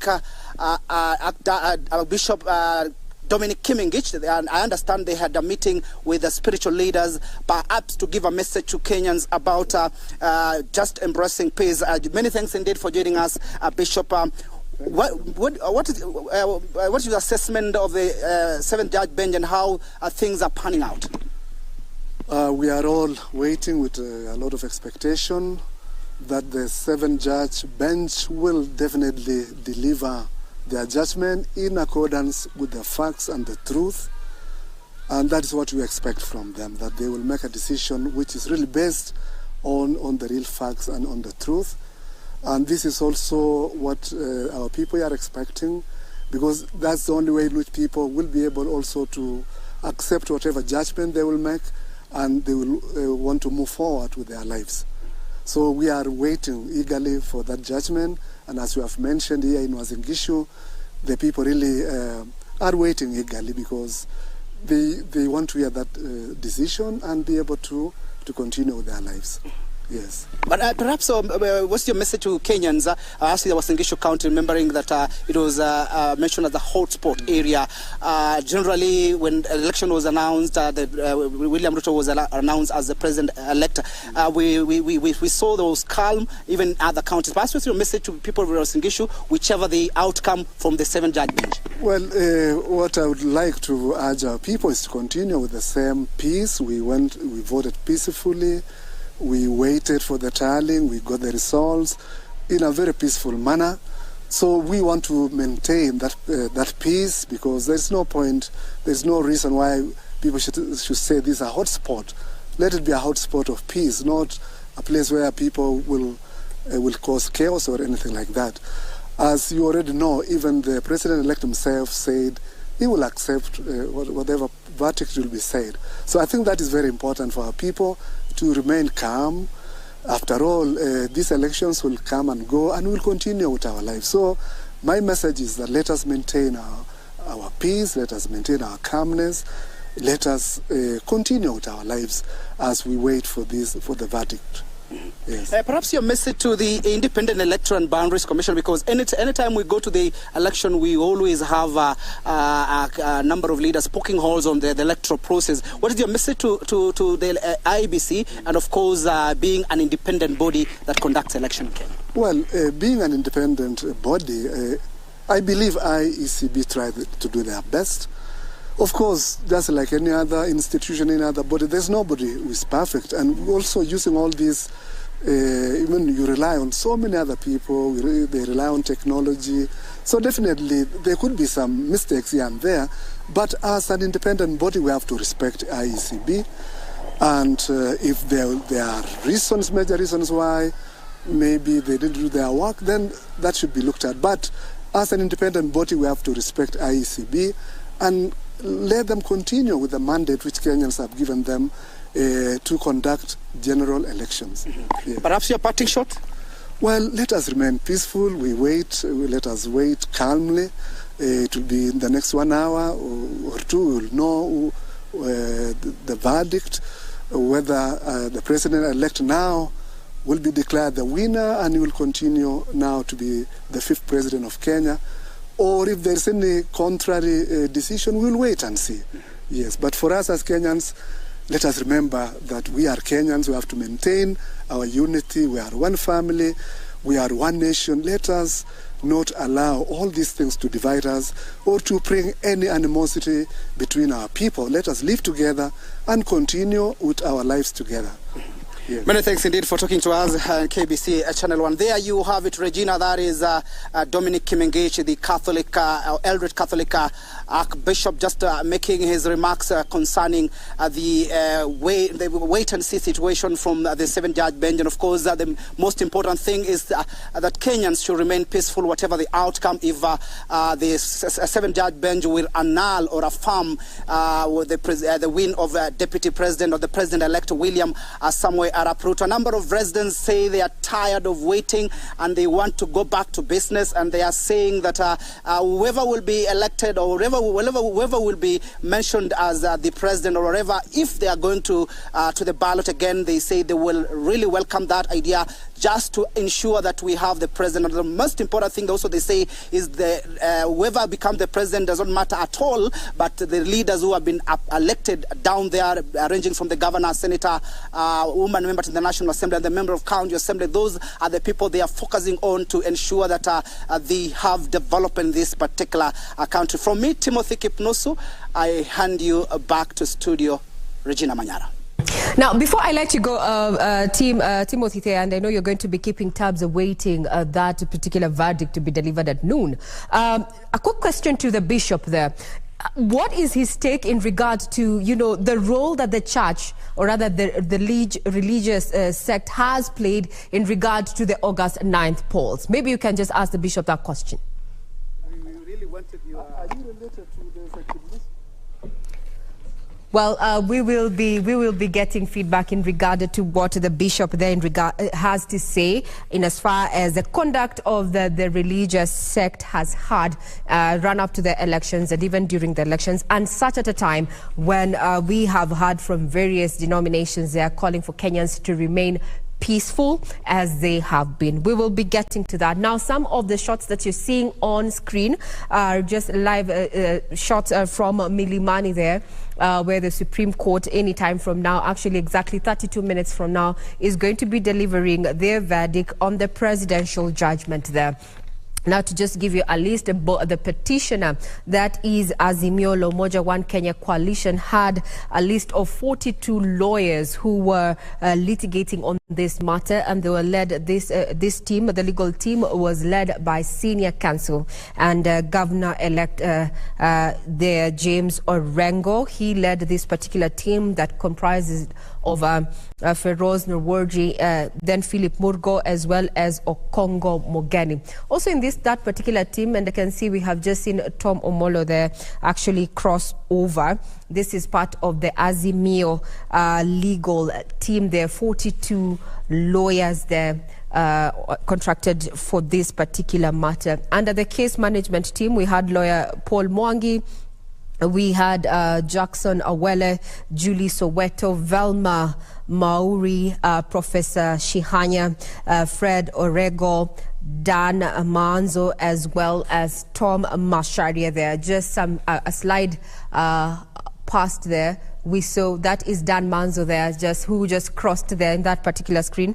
That is just some of the Azimio team of lawyers there. And as far as the Kenya Kwanza team is concerned, they contracted 54 lawyers in this particular petition, and they were led by senior counsel Fred Ngatia, leading a team of 4 first. That is Kioko Kilukumi, we had Kirago Githenji, and Professor Kithure Kindiki. Also, a part of the team, in as far as the case management aspect is concerned, included prominent counsels like Katwa Kigen. This particular team by Kenya Kwanza also featured ICT professionals there, just to look at, the 50. We had Raymond Bet, Edmond Kiprotich, Geoffrey Rono there, Geoffrey Koech, Duncan Kichamu, who is a statistician. And as we have seen in the dailies even that we have captured, that have been captured, and the headlines there is that it's been an issue around ICT-based, the process vis-a-vis the tally, and ICT has been adversely mentioned. What you're seeing is, I think, the team from the Kenya Kwanza team there, as well as Gideon Wegai there, former AG there, walking in with a team of councils there. And that particular had made some light moments, and we began this particular petition there. And those are some of the color that we saw as we continued the coverage of the Supreme battle there, so to speak. Either way, in the next 29 minutes, we are likely to see, we are seeing Wajakoya there with his durag also joining in. You can see this, we are 29 minutes to go, and we are likely to know which way the axle is going to land in as far as the presidential petition 2022 is concerned. I would want to quote some legal counsels there, what they have had to say in regard to, you know, how confident they are of a supreme victory. And I want to quote Mahat Somane. And he has been, very key in representing the IEBC there, and says there were no foreigners and no form displayed on the IEBC portal that was not the original, which includes security features. There's been conversation. What has been put on the IEBC portal? Is it a factual? Is it not? Is it a fake? And as by the end of Friday, we had several, hashtags trending on Twitter there, at least so to speak, about Jose Camargo there, who apparently was a name that was adversely mentioned during that particular petition. I'd also want to quote George Morogo, who said that IEBC chairman has made considerations of his staff who are facing arrests and intimidation and decided not to wait another day. This was a question in which IEBC chair Wafula Chebukati found himself the crook, so to speak, in regard to the challenge in the manner in which he made the declaration after the August 9th polls. Now, Zerhabu Johan Mohammed said the Constitution talks about the commission, not the commissioners or the chairperson. He cannot be equal than others. That's a question in regard to matters of the IEBC and way forward. And we have our guests here who have been chipping in and giving their views in regard which way forward as far as IEBC is concerned. And I'm talking about constitutional lawyer Shadrach Wamboi, as well as Gibson Gesore there. The question of IEBC, is this where we draw the line? Are we going to change in as far as the electoral law is concerned? After we saw what happened, we have 4 dissenting commissioners. We have a chairperson who, though criminal charges have not been leveled against them, there's been talk around, especially with the petitioners, saying that he should be found culpable of malpractice and that. But by end of today, that is exactly 26 minutes from now, we will know the direction in which we'll take in as far as the August 9th petition is concerned. From the screen, security is quite beefed up at Milimani, as you can see there. And also, there was a communication made earlier in regard to the roads that are going to be blocked, just to ensure that this particular process runs simultaneously and seamlessly there. And it was made public, and including KBC Channel 1 actually carried that story to just enable you as a Kenyan citizen go by your duties, being asked to remain peaceful and calm as we let the 7-judge bench, they're led by none other than Chief Justice Martha Koome, tell us which direction the presidential petition is going to take.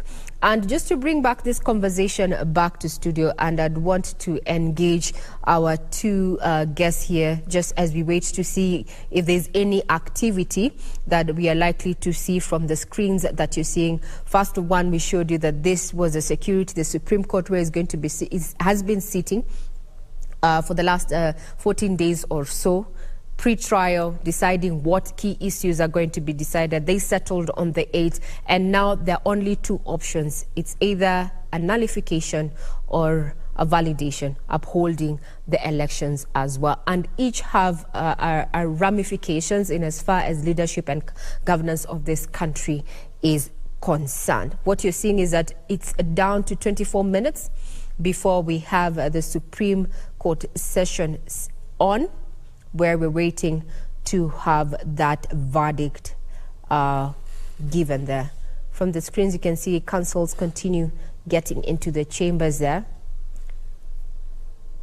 This was quite a petition, so to speak, each side not taking any chances with first petition and second petitioner there, hiring at least 42 lawyers led by senior counsel James Orengo there, while on the other side, one of the respondents, that is Kenya Kwanza there, engaged 54 lawyers led by senior counsel Fred Ngatia there. And we have been treated to quite legal matters, so to speak, having to learn a little bit of legalese during this time. Now, I want to bring back the conversation, but we'll continue keeping tabs on what is happening there at the Supreme Court and also looking at the security between the CBD. What our reporters on ground have shown right now is that it's business as usual, though a majority of Kenyans are not within the central business district. A majority of them, I am guessing, they're either home just waiting to see what is going to happen after noon or at noon. Now, Gibson Gesore as well as Shadrach Wamboi. I want to pick your brains in regard to what is in your opinion, let's start off with you, Gibson Gesore. What is your opinion of how the media has carried itself during the coverage of the August polls up to now, as we speak? Do you think we have done a fine job in comparison, especially to 2007, 2008, and 2017? Gesore, let's start off with you. Thank you so much, Regina. That's a very interesting question. The media has really done a good job. Done a good job in a sense that they have been part of the partnership in this electoral process, trying to bring the nitty-gritties or the information as it comes from the IEBC or wherever it's happening. And that is something we need to actually shine light upon and say that people have spent tireless, quite a big amount of time trying to cover the election. I remember you were at Bomas, you never slept, you were telling me how tedious it was. It means that's a sacrifice you gave so that we could get the news of what was happening from the tallying center. And there were several journalists across the country, both local and international, who really burned their midnight oil to actually bring to Kenyans what is happening and where it's happening from. And looking at that sense of patriotism, that sense of being alive to duty is something which we need to commend you for.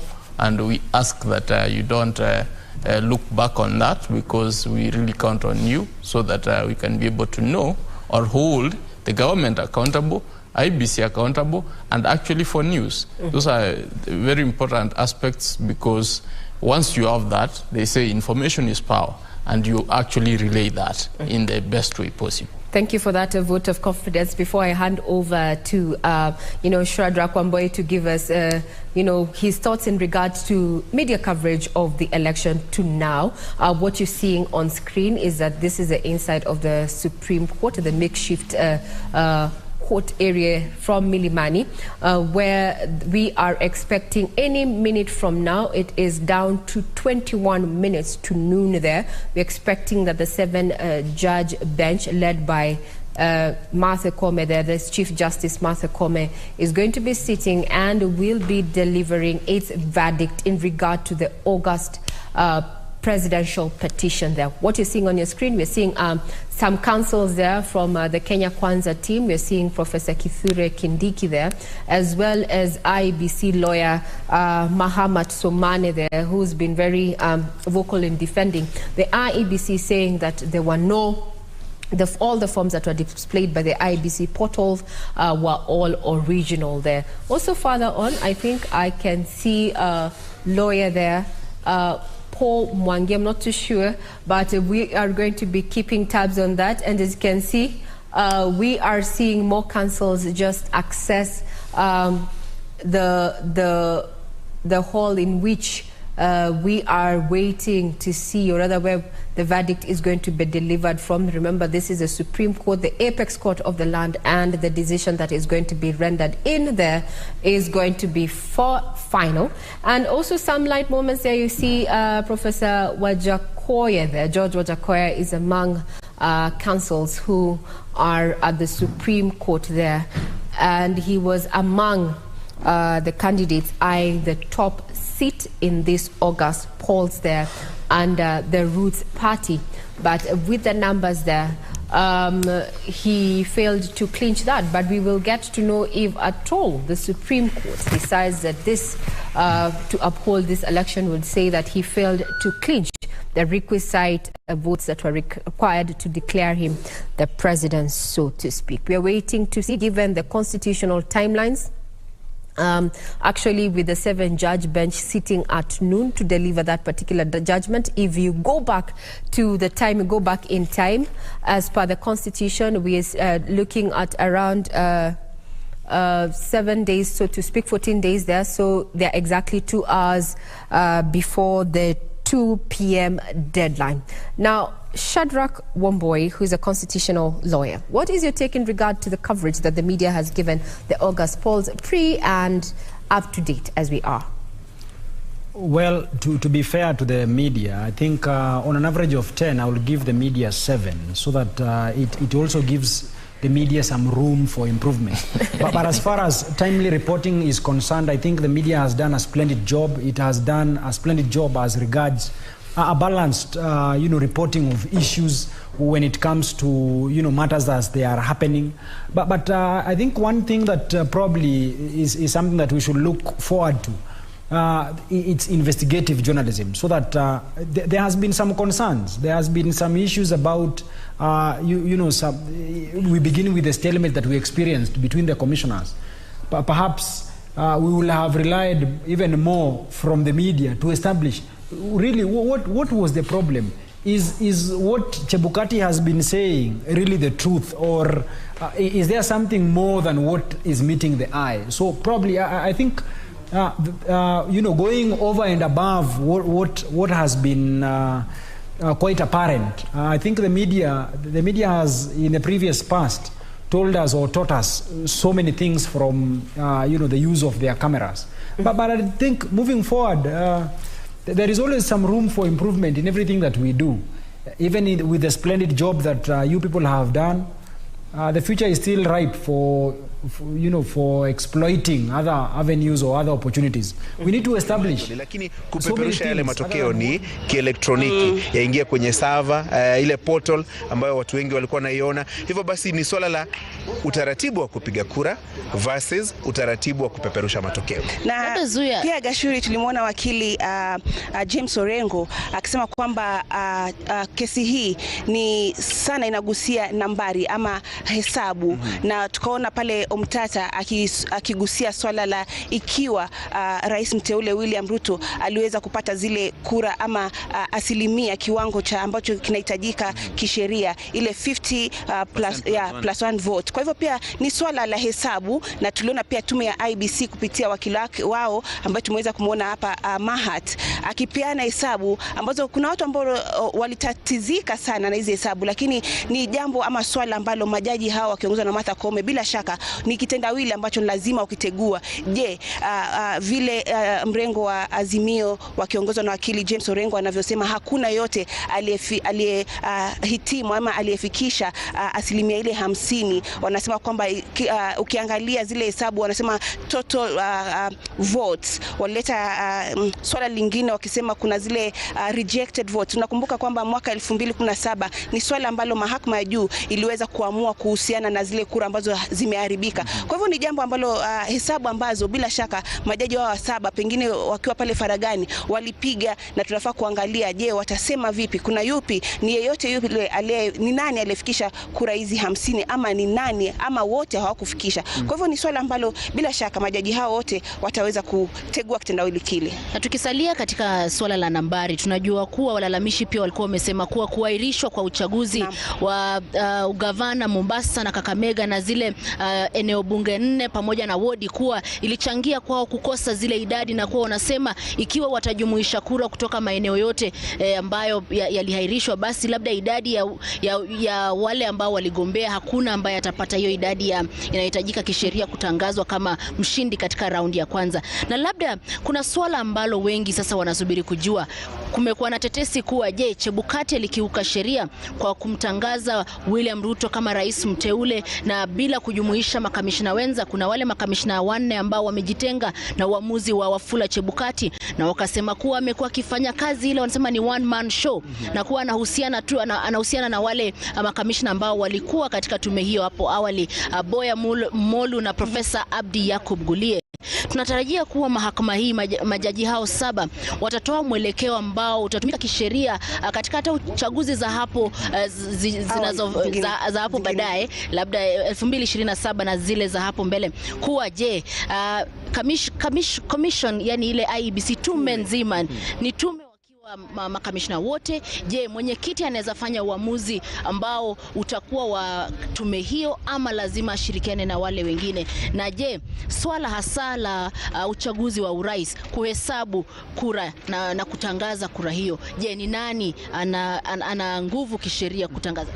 Ni masuala mazito sana, na cha muhimu zaidi kulingana na mtazamo wangu ni uamuzi ambao utatolewa na majaji siku ya leo utakuwa pia unatoa mwelekeo wa chaguzi zijazo. Utakumbuka hata mwaka 2017 kesi ilipowasilishwa, majaji pia walitupa mwelekeo zaidi kuhusu jinsi ya maandalizi ya uchaguzi. Hata mwaka 2013 hali ilikuwa vivyo hivyo. Kwa hivyo kesi hizi, kando na kusema nani ameshinda nani ameshindwa, pia kesi hizi huwa zinasaidia taifa kuimarisha taratibu za kuandaa chaguzi. Kwa sababu ukiangalia let's say kwa mfano 13 ulikuwa na dosari zake, lakini ukajaribu kufanikishwa zaidi mwaka 2017.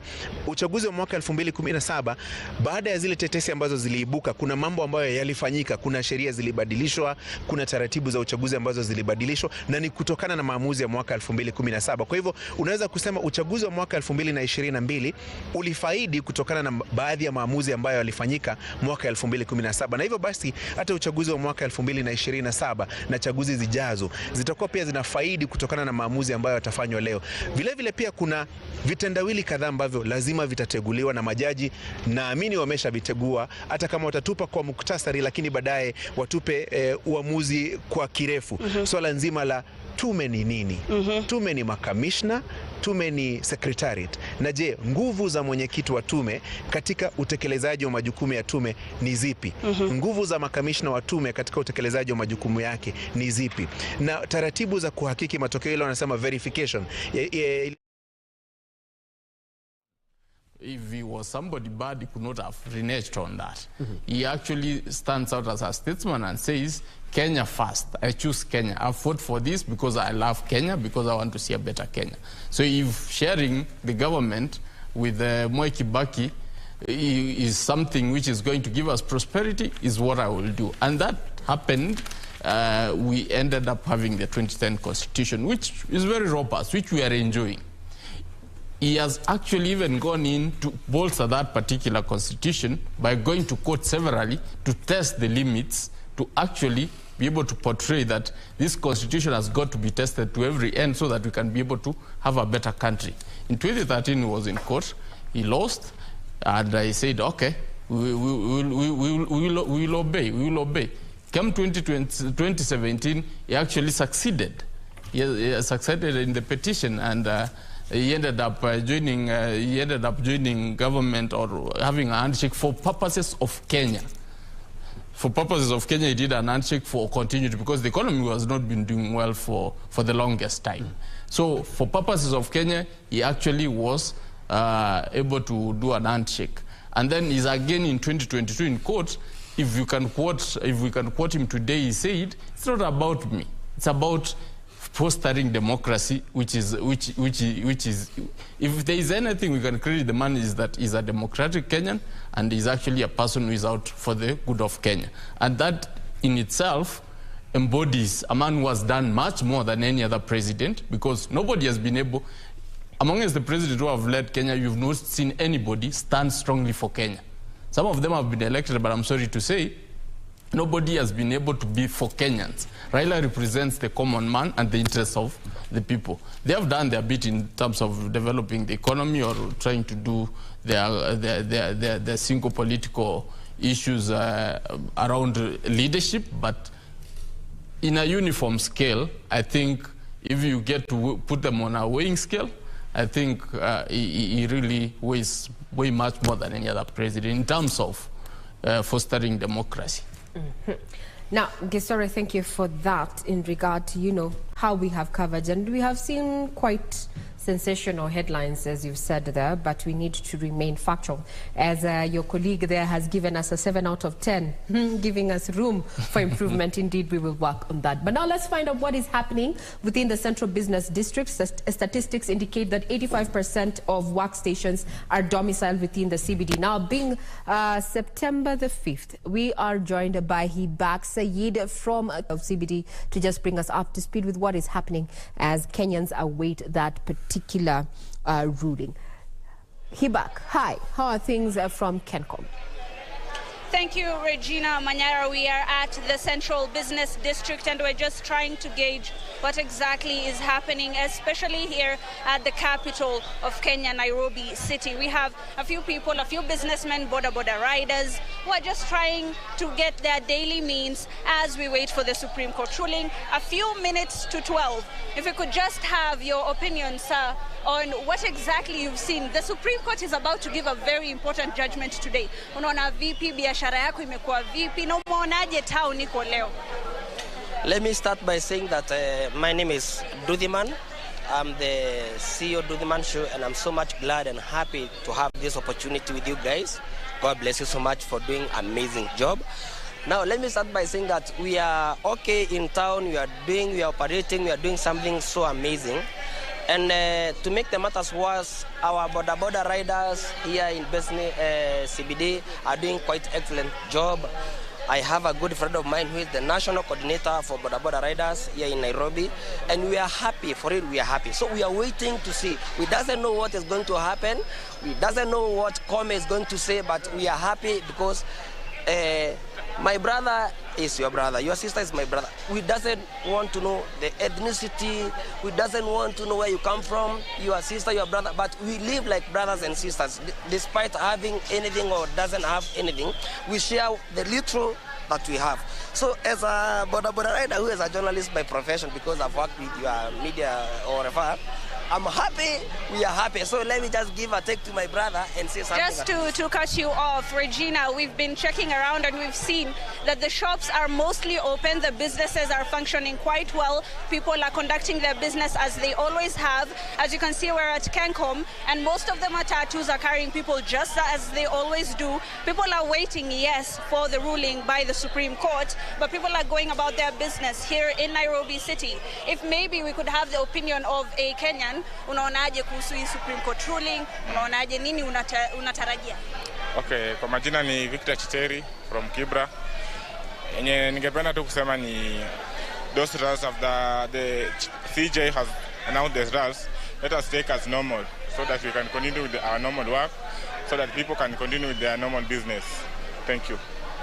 Well, I'm going to have to give it back to you, Regina. We're still going to be traversing Nairobi City, and maybe we'll go to another street within the Central Business District and to just see what exactly happens as the day progresses and as the judgment comes. Back to you in studio, Regina.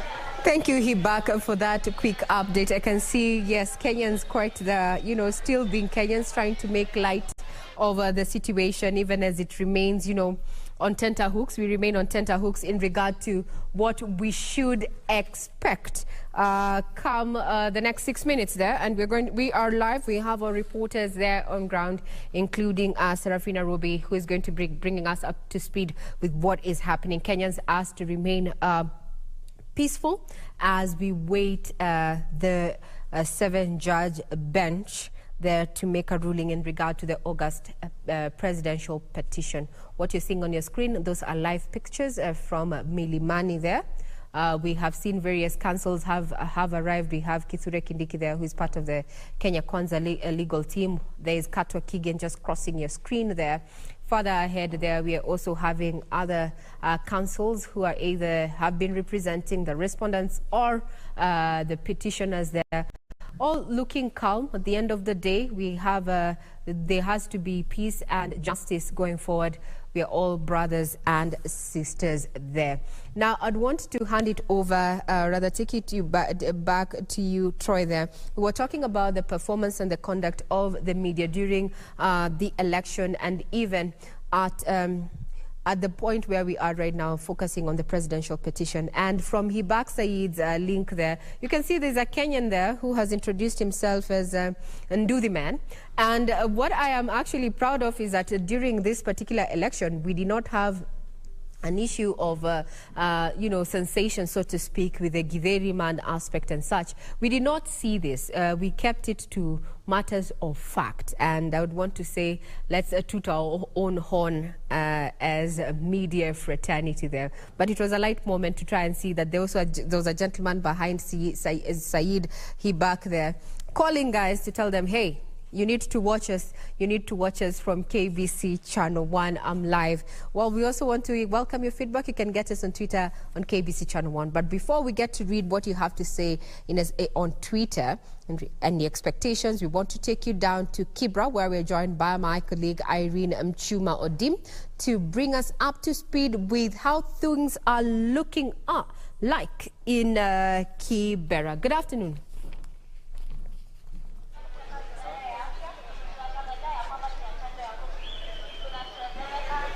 Representing the country.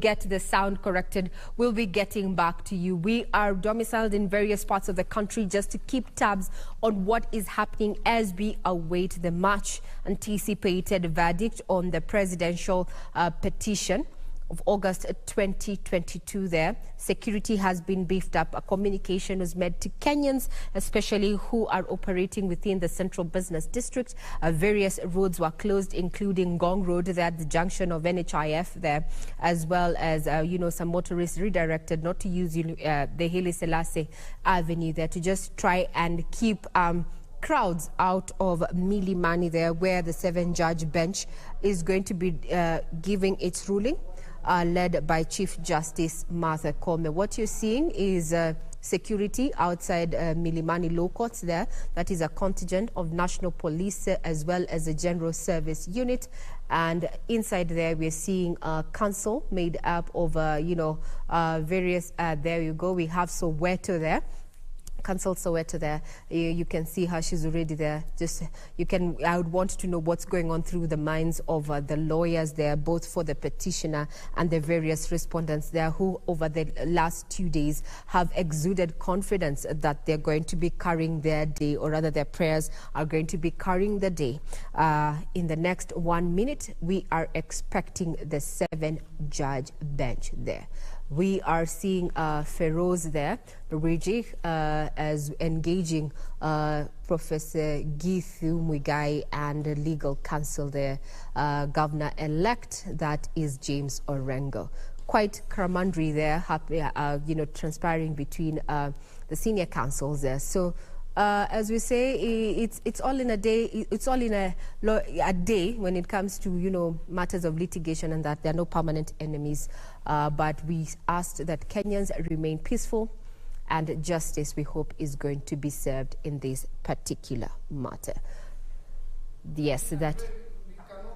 Size enough. Look at the pictures on your screen. James Orengo there, and other lawyers who are representing different factions. And they're all seated together, they make fun together, they argue it out, they sweat it out together, and maintain the peace. That is exactly what should be happening, not only in that court, but in the Republic as well. Mm-hmm.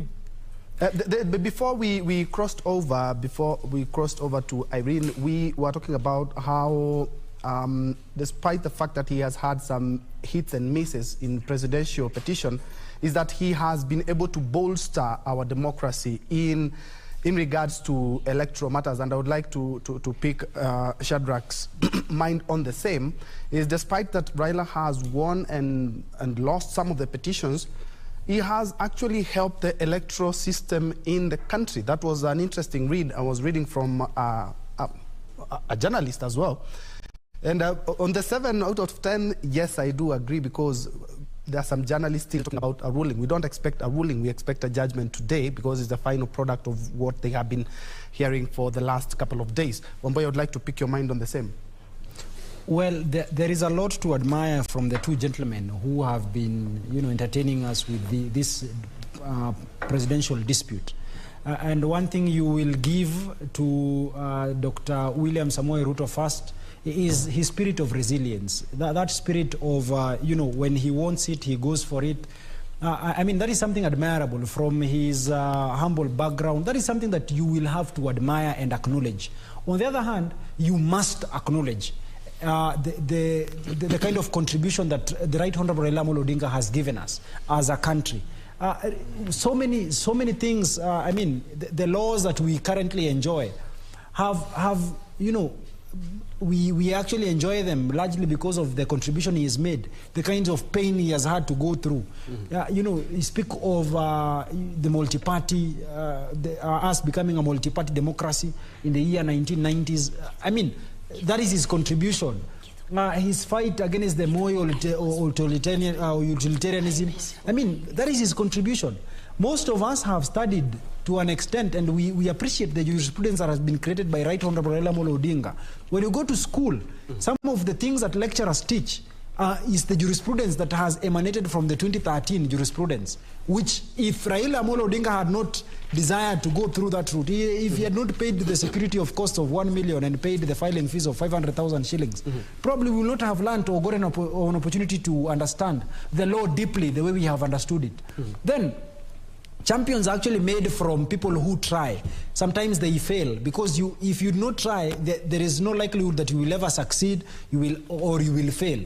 But his failure in the year 2013 did not in any event discourage him from trying our democracy through the court processes. So that in the year 2017, we saw him participate in the elections, we saw him challenge the elections, the election results, so that the win that he got in the year 2017, and of course his refusal to participate in the process because of the referee. So whatever the outcome that we will get, if it is a repeat of the elections, then it will be a gift to Right Honorable.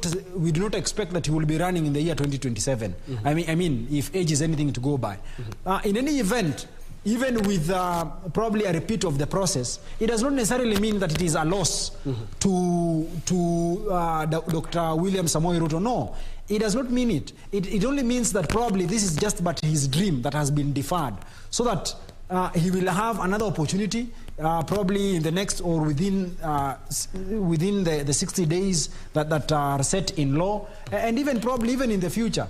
I mean, Right Honorable Dr. William Samoei Ruto is a young man who has a lot of life in himself. I think today he should be turning 55 years of age. Really, he has a lot. Yes. Now, Wamboy, right? Let's get to hear what is happening down in Kibra, where we're joined by Irene Mchuma Odin there to just bring us up to speed with what is going down there. Good afternoon, Mchuma. How are things at Kibera, or rather in Kibera? Regina, good afternoon. We are coming to you live at Kianda area in Kibra constituency. Earlier on, we were at Ayani and Makina areas, and Regina would say it's business as usual to a huge number of residents here in Kibra constituency. However, there are those who are following the proceedings from their screens. This as we wait for the verdict of the Supreme Court. Remember, Raila Odinga, who is the Azimio la Umoja presidential candidate, is also the ODM party leader. And Kibra constituency has time and again given him a back wherever he's making a move politically. And interestingly, Regina, unlike what many people would anticipate, that many people will remain at home and not go back to the business, is business as usual for many residents here in Kibra constituency. In fact, the shopkeepers, the tailors, the welders are going on with their business as usual. The matatu operators, boda boda riders. Thank you very much. The 7 judges making their way that are about to take their seats. Remember, this particular 7 judges are made up of William Oko, as you can see on your screen, flanked by Njoki Ndongo having a seat, Isaac Lenaola, Smokin Wanjala, Philomena Mwili, who's a Deputy Chief Justice, and Martha. Let's have a listen in.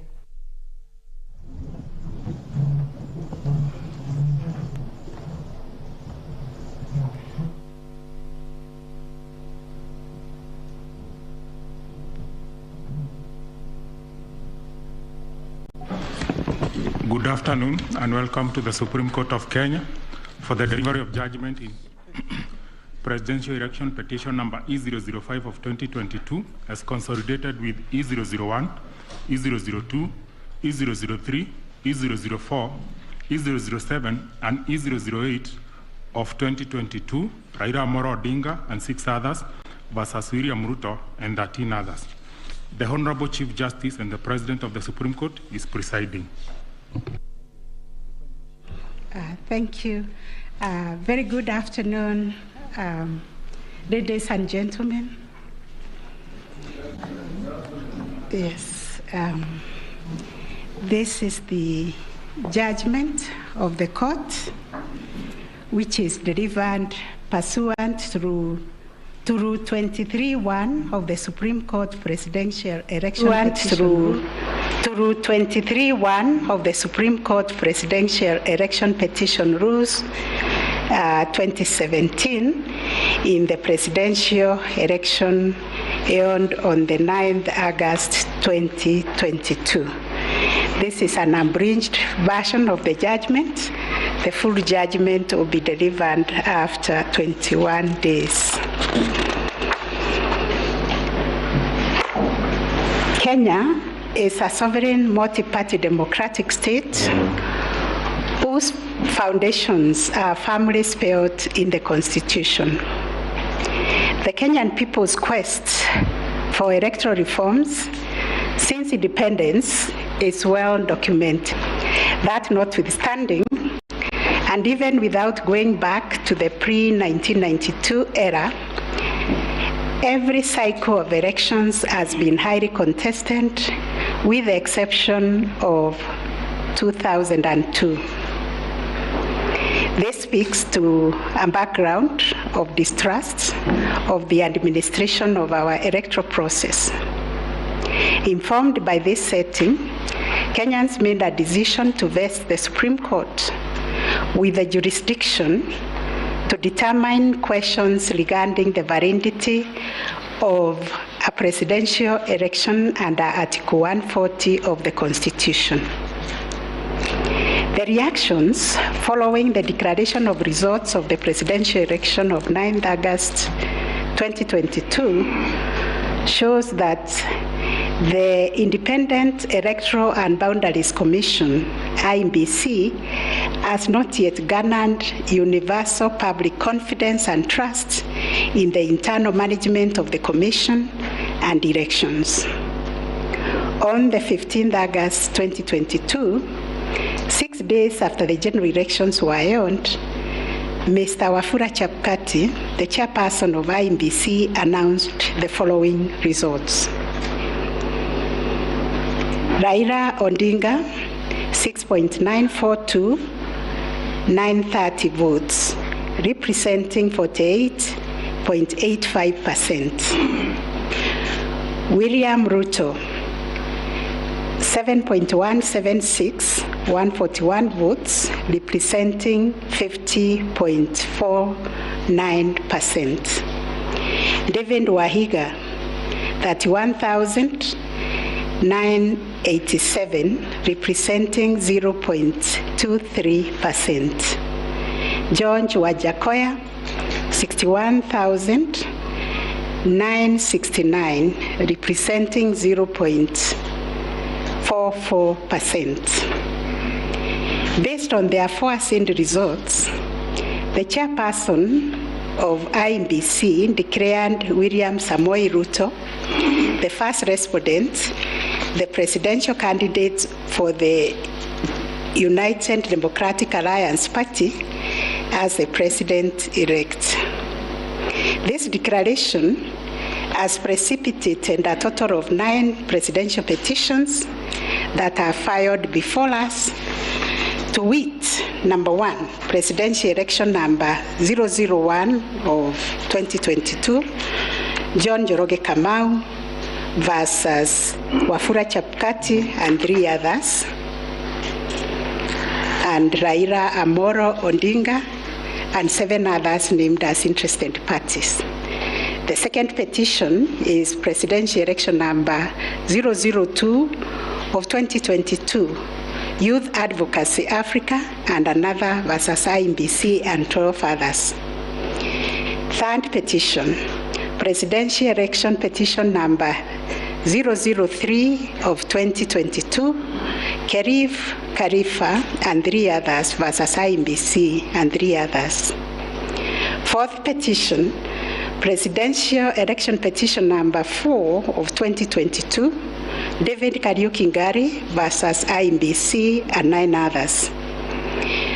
5, presidential election petition number 5 of 2022, Raila Amolo Odinga and another versus IEBC. 6, presidential election petition number 6 of 2022 by Moses Kuria and others versus Honorable Raila Amolo Odinga and 4 others named as interested parties. Number 7, presidential election number 007 of 2022, Okia Omtata Okoiti and others versus IEBC and others. Number 8, petition number 008 of 2022, Julia Nyokabi Chege and others versus IEBC and 3 others. And the last one but not least, petition number 009 of 2022, Ruben Kigame Richete versus IEBC and others. In addition to these petitions, we received a total of 24 interlocutory applications and 1 preliminary objection, which were filed in this court. 2 of the presidential election petitions were struck out. That is petition number 006 and 009 of 2022 for failure to meet the constitutional threshold as set out under Article 140 of the Constitution. On 29 August 2022, this court also admitted 3 amici curiae briefs by the Law Society of Kenya, the Kenya section of International Commission of Jurists, and John Warubengo and 2 others. Upon perusing and considering the issues raised in the remaining presidential election petition numbers 001, 002, 003, 004, 005, 007, and 8, the responses and the submissions filed thereto, this court found that all the 7 petitions substantially raised similar issues and sought similar reliefs. Consequently, on 30th August 2022, this court ordered that the 7 petitions be consolidated and designated presidential election petition number 005 of 2022 as the read file. From the consolidated petition, the responses filed and submissions filed by all the parties, the court crystallized the following issues for determination. And those issues are there. We have repeated them several times. I will not read them. Having considered and deliberated upon the consolidated petition, the attendant responses, submissions, and also considering the amici curiae briefs, we now make the following determination on issue number 1, which is whether the technology deployed by IEBC for the conduct of the 2022 general elections met the standards of integrity, verifiability, security, and transparency to guarantee accurate and verifiable results. As noted in the introduction, lack of trust in the electoral system has endured in Kenya for a long time. This led to the introduction of electoral technology following recommendations made by the Independent Review Commission on the general elections held on the 27th December 2007, popularly known as the Kriegler Commission report. That report recommended integration of technology into Kenya's electoral process for registration, identification of voters, and transmission of results. These were enacted in Section 44 of the Elections Act 2011. By this statute, IEBC is enjoined to adopt technology in the electoral process. As a consequence, the IEBC developed a technology known as Kenya Integrated Electoral Management System, KIMS, making Kenya's election process an hybrid as it employed both technology and manual processes. The first, third, and fourth petitioners in the consolidated petition challenge the technology used by IEBC during the 2022 general election. They plead that the manner in which technology was deployed and utilized fell short of the prescribed constitutional and statutory standards. As regards the audit of the register of voters, they urge that IEBC, pursuant to its elections operations plan, committed itself to conducting an audit of the register of voters by 31st March 2022. To the contrary, they arrange it only publicly availed the audit report on its website on 2nd August 2022, which was only 7 days to the elections. In this report, it was noted that the auditors established serious gaps and risk to the electoral process, including numerous cases of change of voter stations without knowledge or approval of the affected voters. Grant of voter update privileges in IEBC, IDMs, to 14 user accounts and related to voter registration. Reducing the accountability of user activities in the register of voters. Presence of 11 active generic accounts on the MBIS application and the 2 MBIS users with the same logging identification. Risking unauthorized system users, possible interference, change of particulars on the activation of voters in the system. IEBC's failure to set up access, decertification, and user activity review process. And IEBC was also arranged to have failed to respond to requests by auditors for crucial information. On the integrity of the technology deployed, it was the case for the seventh petitioner that in order to comply with Article 86 of the Constitution and Section 44 of the Elections Act, the technology deployed must be simple, accurate, verifiable, secure, accountable, and transparent. On the simplicity of technology, the seventh petitioner contends that the KIMS kit failed the tests as they were not easily usable by ordinary citizens without expert knowledge. They further assert that IEBC was expected to procure and put in place a technology necessary for the conduct of the general election at least 120 days before the election and ensure consultation with the relevant agencies, institutions, and stakeholders. Furthermore, the petitioners arranged that IEBC violated its constitutional duty by delegating the design, implementation, and conduct of the KIMS component of the election to a foreign company, Smartmatic International Holdings, BV. As a result, IEBC staff and the public did not have full comprehension of the KIMS component.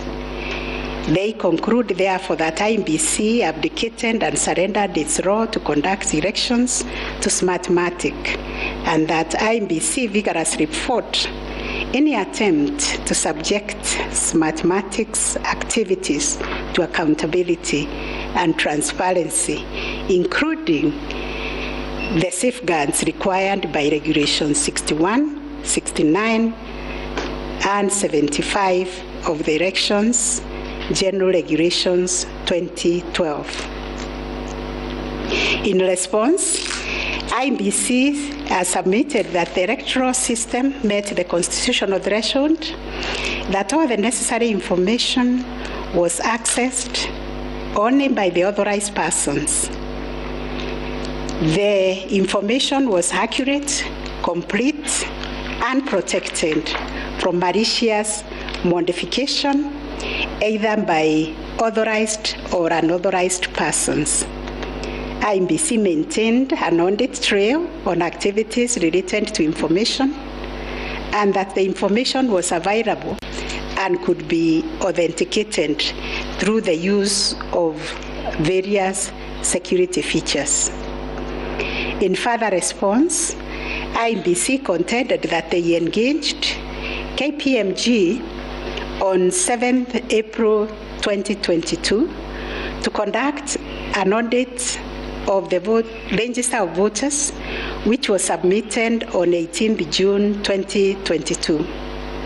In addition, it issued a briefing on the report on 20th June 2022, summarizing the thematic areas therein and disclosing its findings as well as actions taken to remedy the issues identified. It also conducted its annual audit in compliance with Regulations 11 and 12 of the Election Technology Regulations 2017 and a certification of compliance issued to it on 3rd August 2022.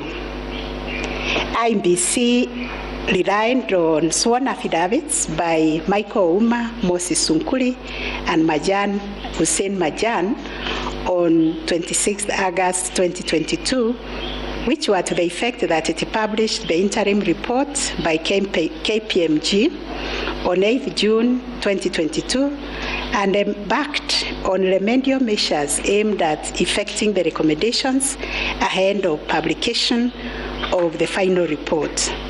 It was ascertained that it could not publish the full final audit report, as doing so would compromise the integrity and security of the electoral technology system, considering the provisions of the Data Protection Act, which imposes a duty to protect the data of Kenyan voters. On the other hand, the first and second respondents urged that even if there was failure of technology, it did not vitiate the result of the presidential election. Upon considering all the printing submissions and the ICT scrutiny and inspection tallying and recount report, which fully examined the IEBC's result transmission system, RTS, we are not persuaded by the allegation that the technology deployed by IEBC failed the standard of Article 86A of the integrity, verifiability, security, and transparency for the following reasons. 1. Whereas it is true that the KIMS kit failed in 235 polling stations, 86,889 voters were granted the right to vote manually, and the requisite forms 32A were duly filed. This happened successfully in Kibwezi West constituency and parts of Kakamega County. 2. While the audit report was released to the public 7 days before the 9 August election, the register of voters was used at the election without any apparent anomalies.